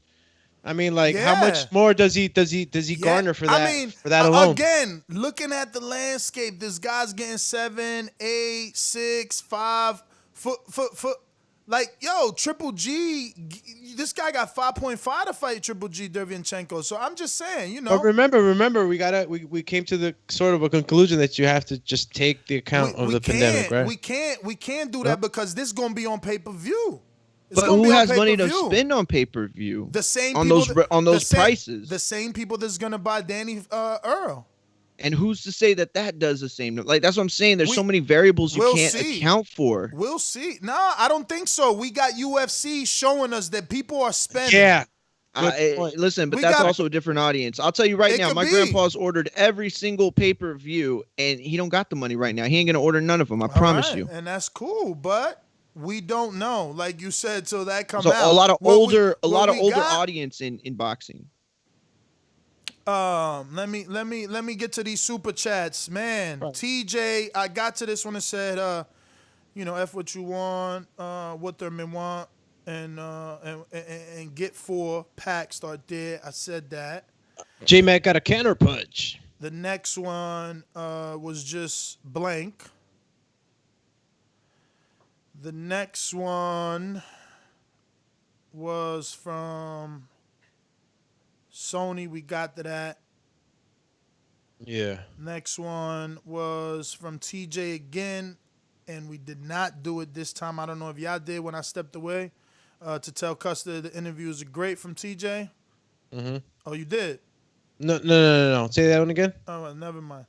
And then, oh, shit. More love for Custer that we didn't give him. And then he says, GGG rolls 16 million. Nello, Yeardom, over 40 million. Stop. I don't know what he means, but I guess he's saying GGG got paid 16 million to fight Steve Rose, and Canelo wants 40 to fight Yeardom. The next one was, oh, well, we didn't see that, man. I'm sorry. That was Sony. He said, ask Custer would he take some calls. And then Sony sent some lunch money. Now, Doomy, you gotta go. Compa in Cali sending some love, saying TBV for life. Boxing Voice. Boxing Voice. And then we got... Where's my boy at, man? We got Carlito, like I said, sending some lunch money in the UK. And then we have Big Super Max. And now let me check the YouTube. You said J-Mac has a counterpunch? Counterpunch, yeah. J-Mac, what up? Yo, you get me? Yep.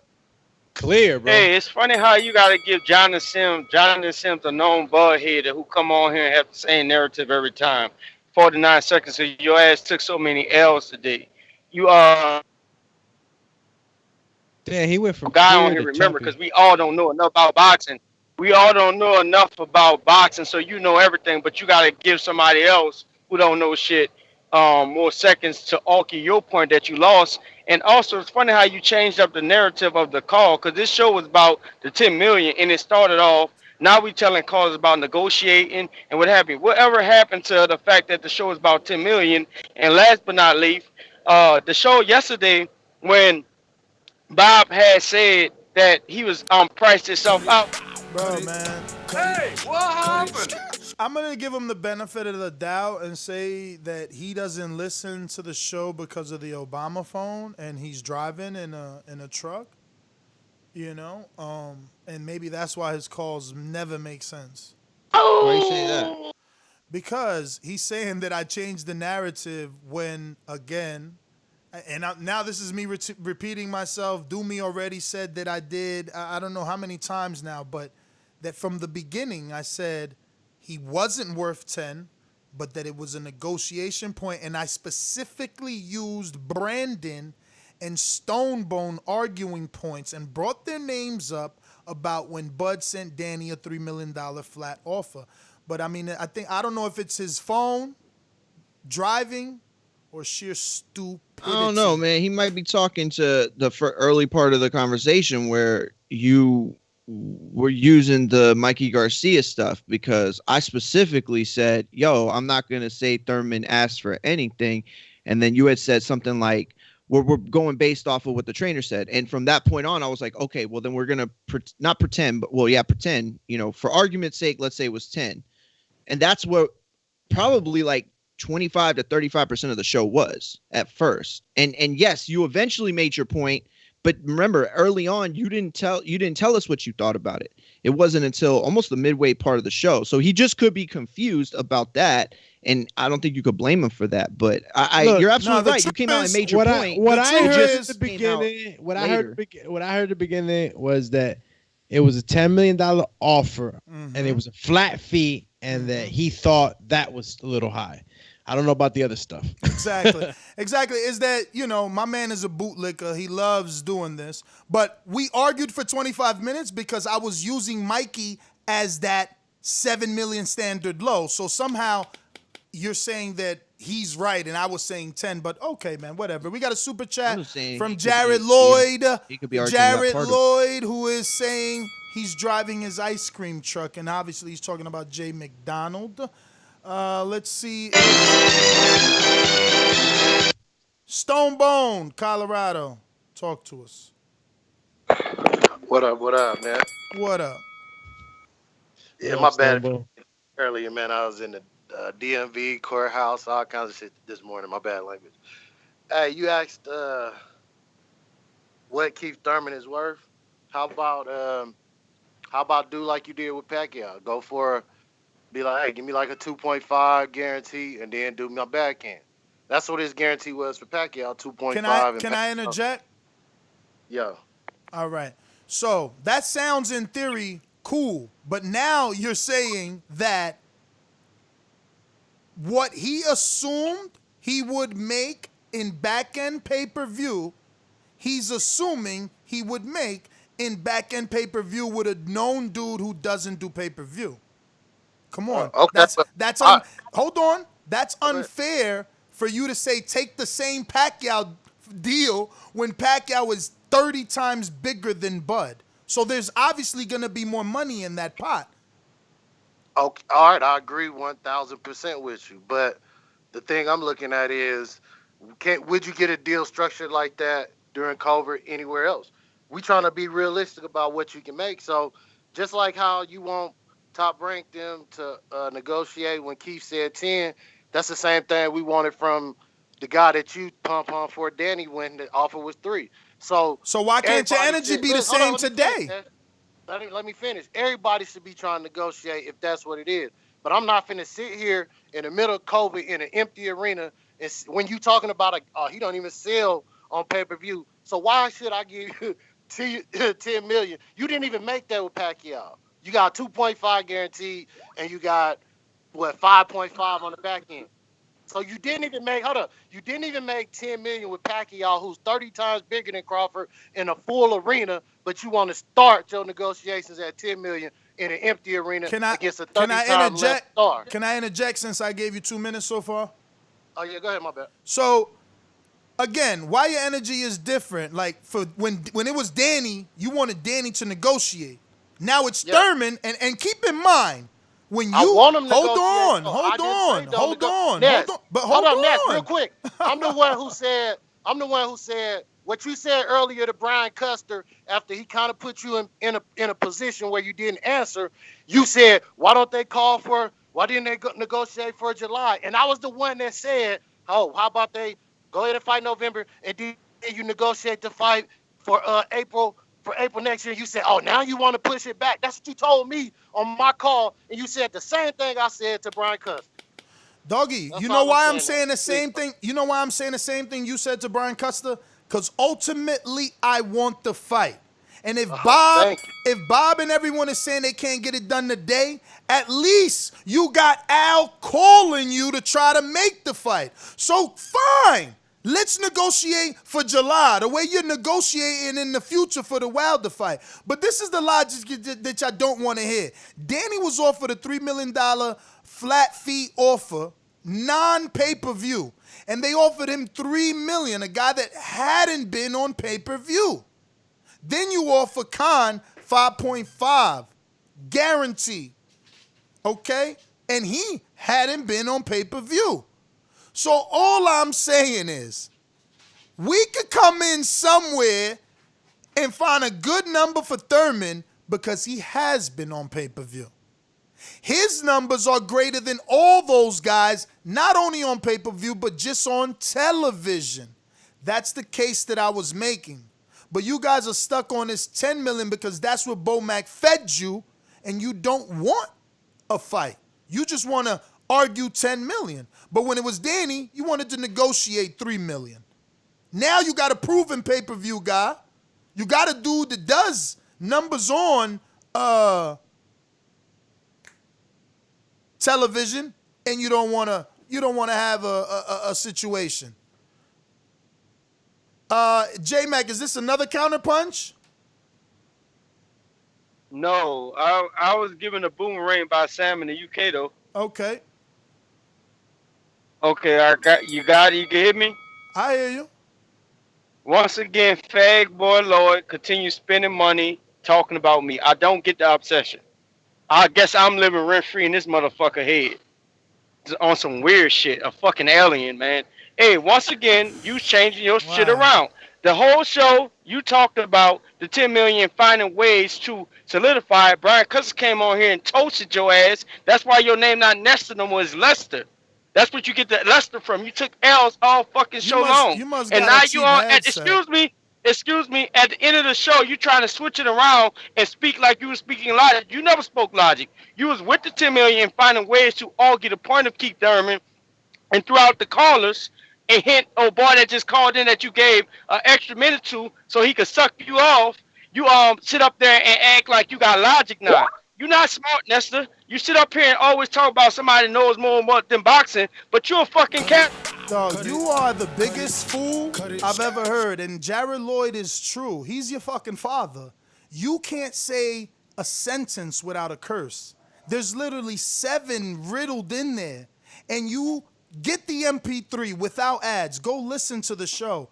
And please, read a book. Improve your vocabulary, man. I'm not taking your calls no more with 30 curses. In 1 minute. In 1 minute. Look how many times you curse, man. I don't need you on the show like that, dog. Hey, what happened? Like, I've told you that already, and I tell everybody, you curse too much. And you say nothing. Nothing at all. You have yet to say what Keith is worth, what you would like to see. Like, everything with you is somebody's panties, somebody's genitals. It doesn't matter what you think. All he talks about is genitalia areas. Like, dog, go find a sex podcast, bro. You obviously into that. I don't want your counterpunch. I'm refunding it. Goodbye. Next GTO, Instagram and Twitter. Got to go see this sparring. I got other shit to do than talk to dudes that can't spell, read, and all they do is curse. Goodbye. Damn. Stupendous. Real quick on the super chat, Ben Fetalika says, call Samuel Jackson.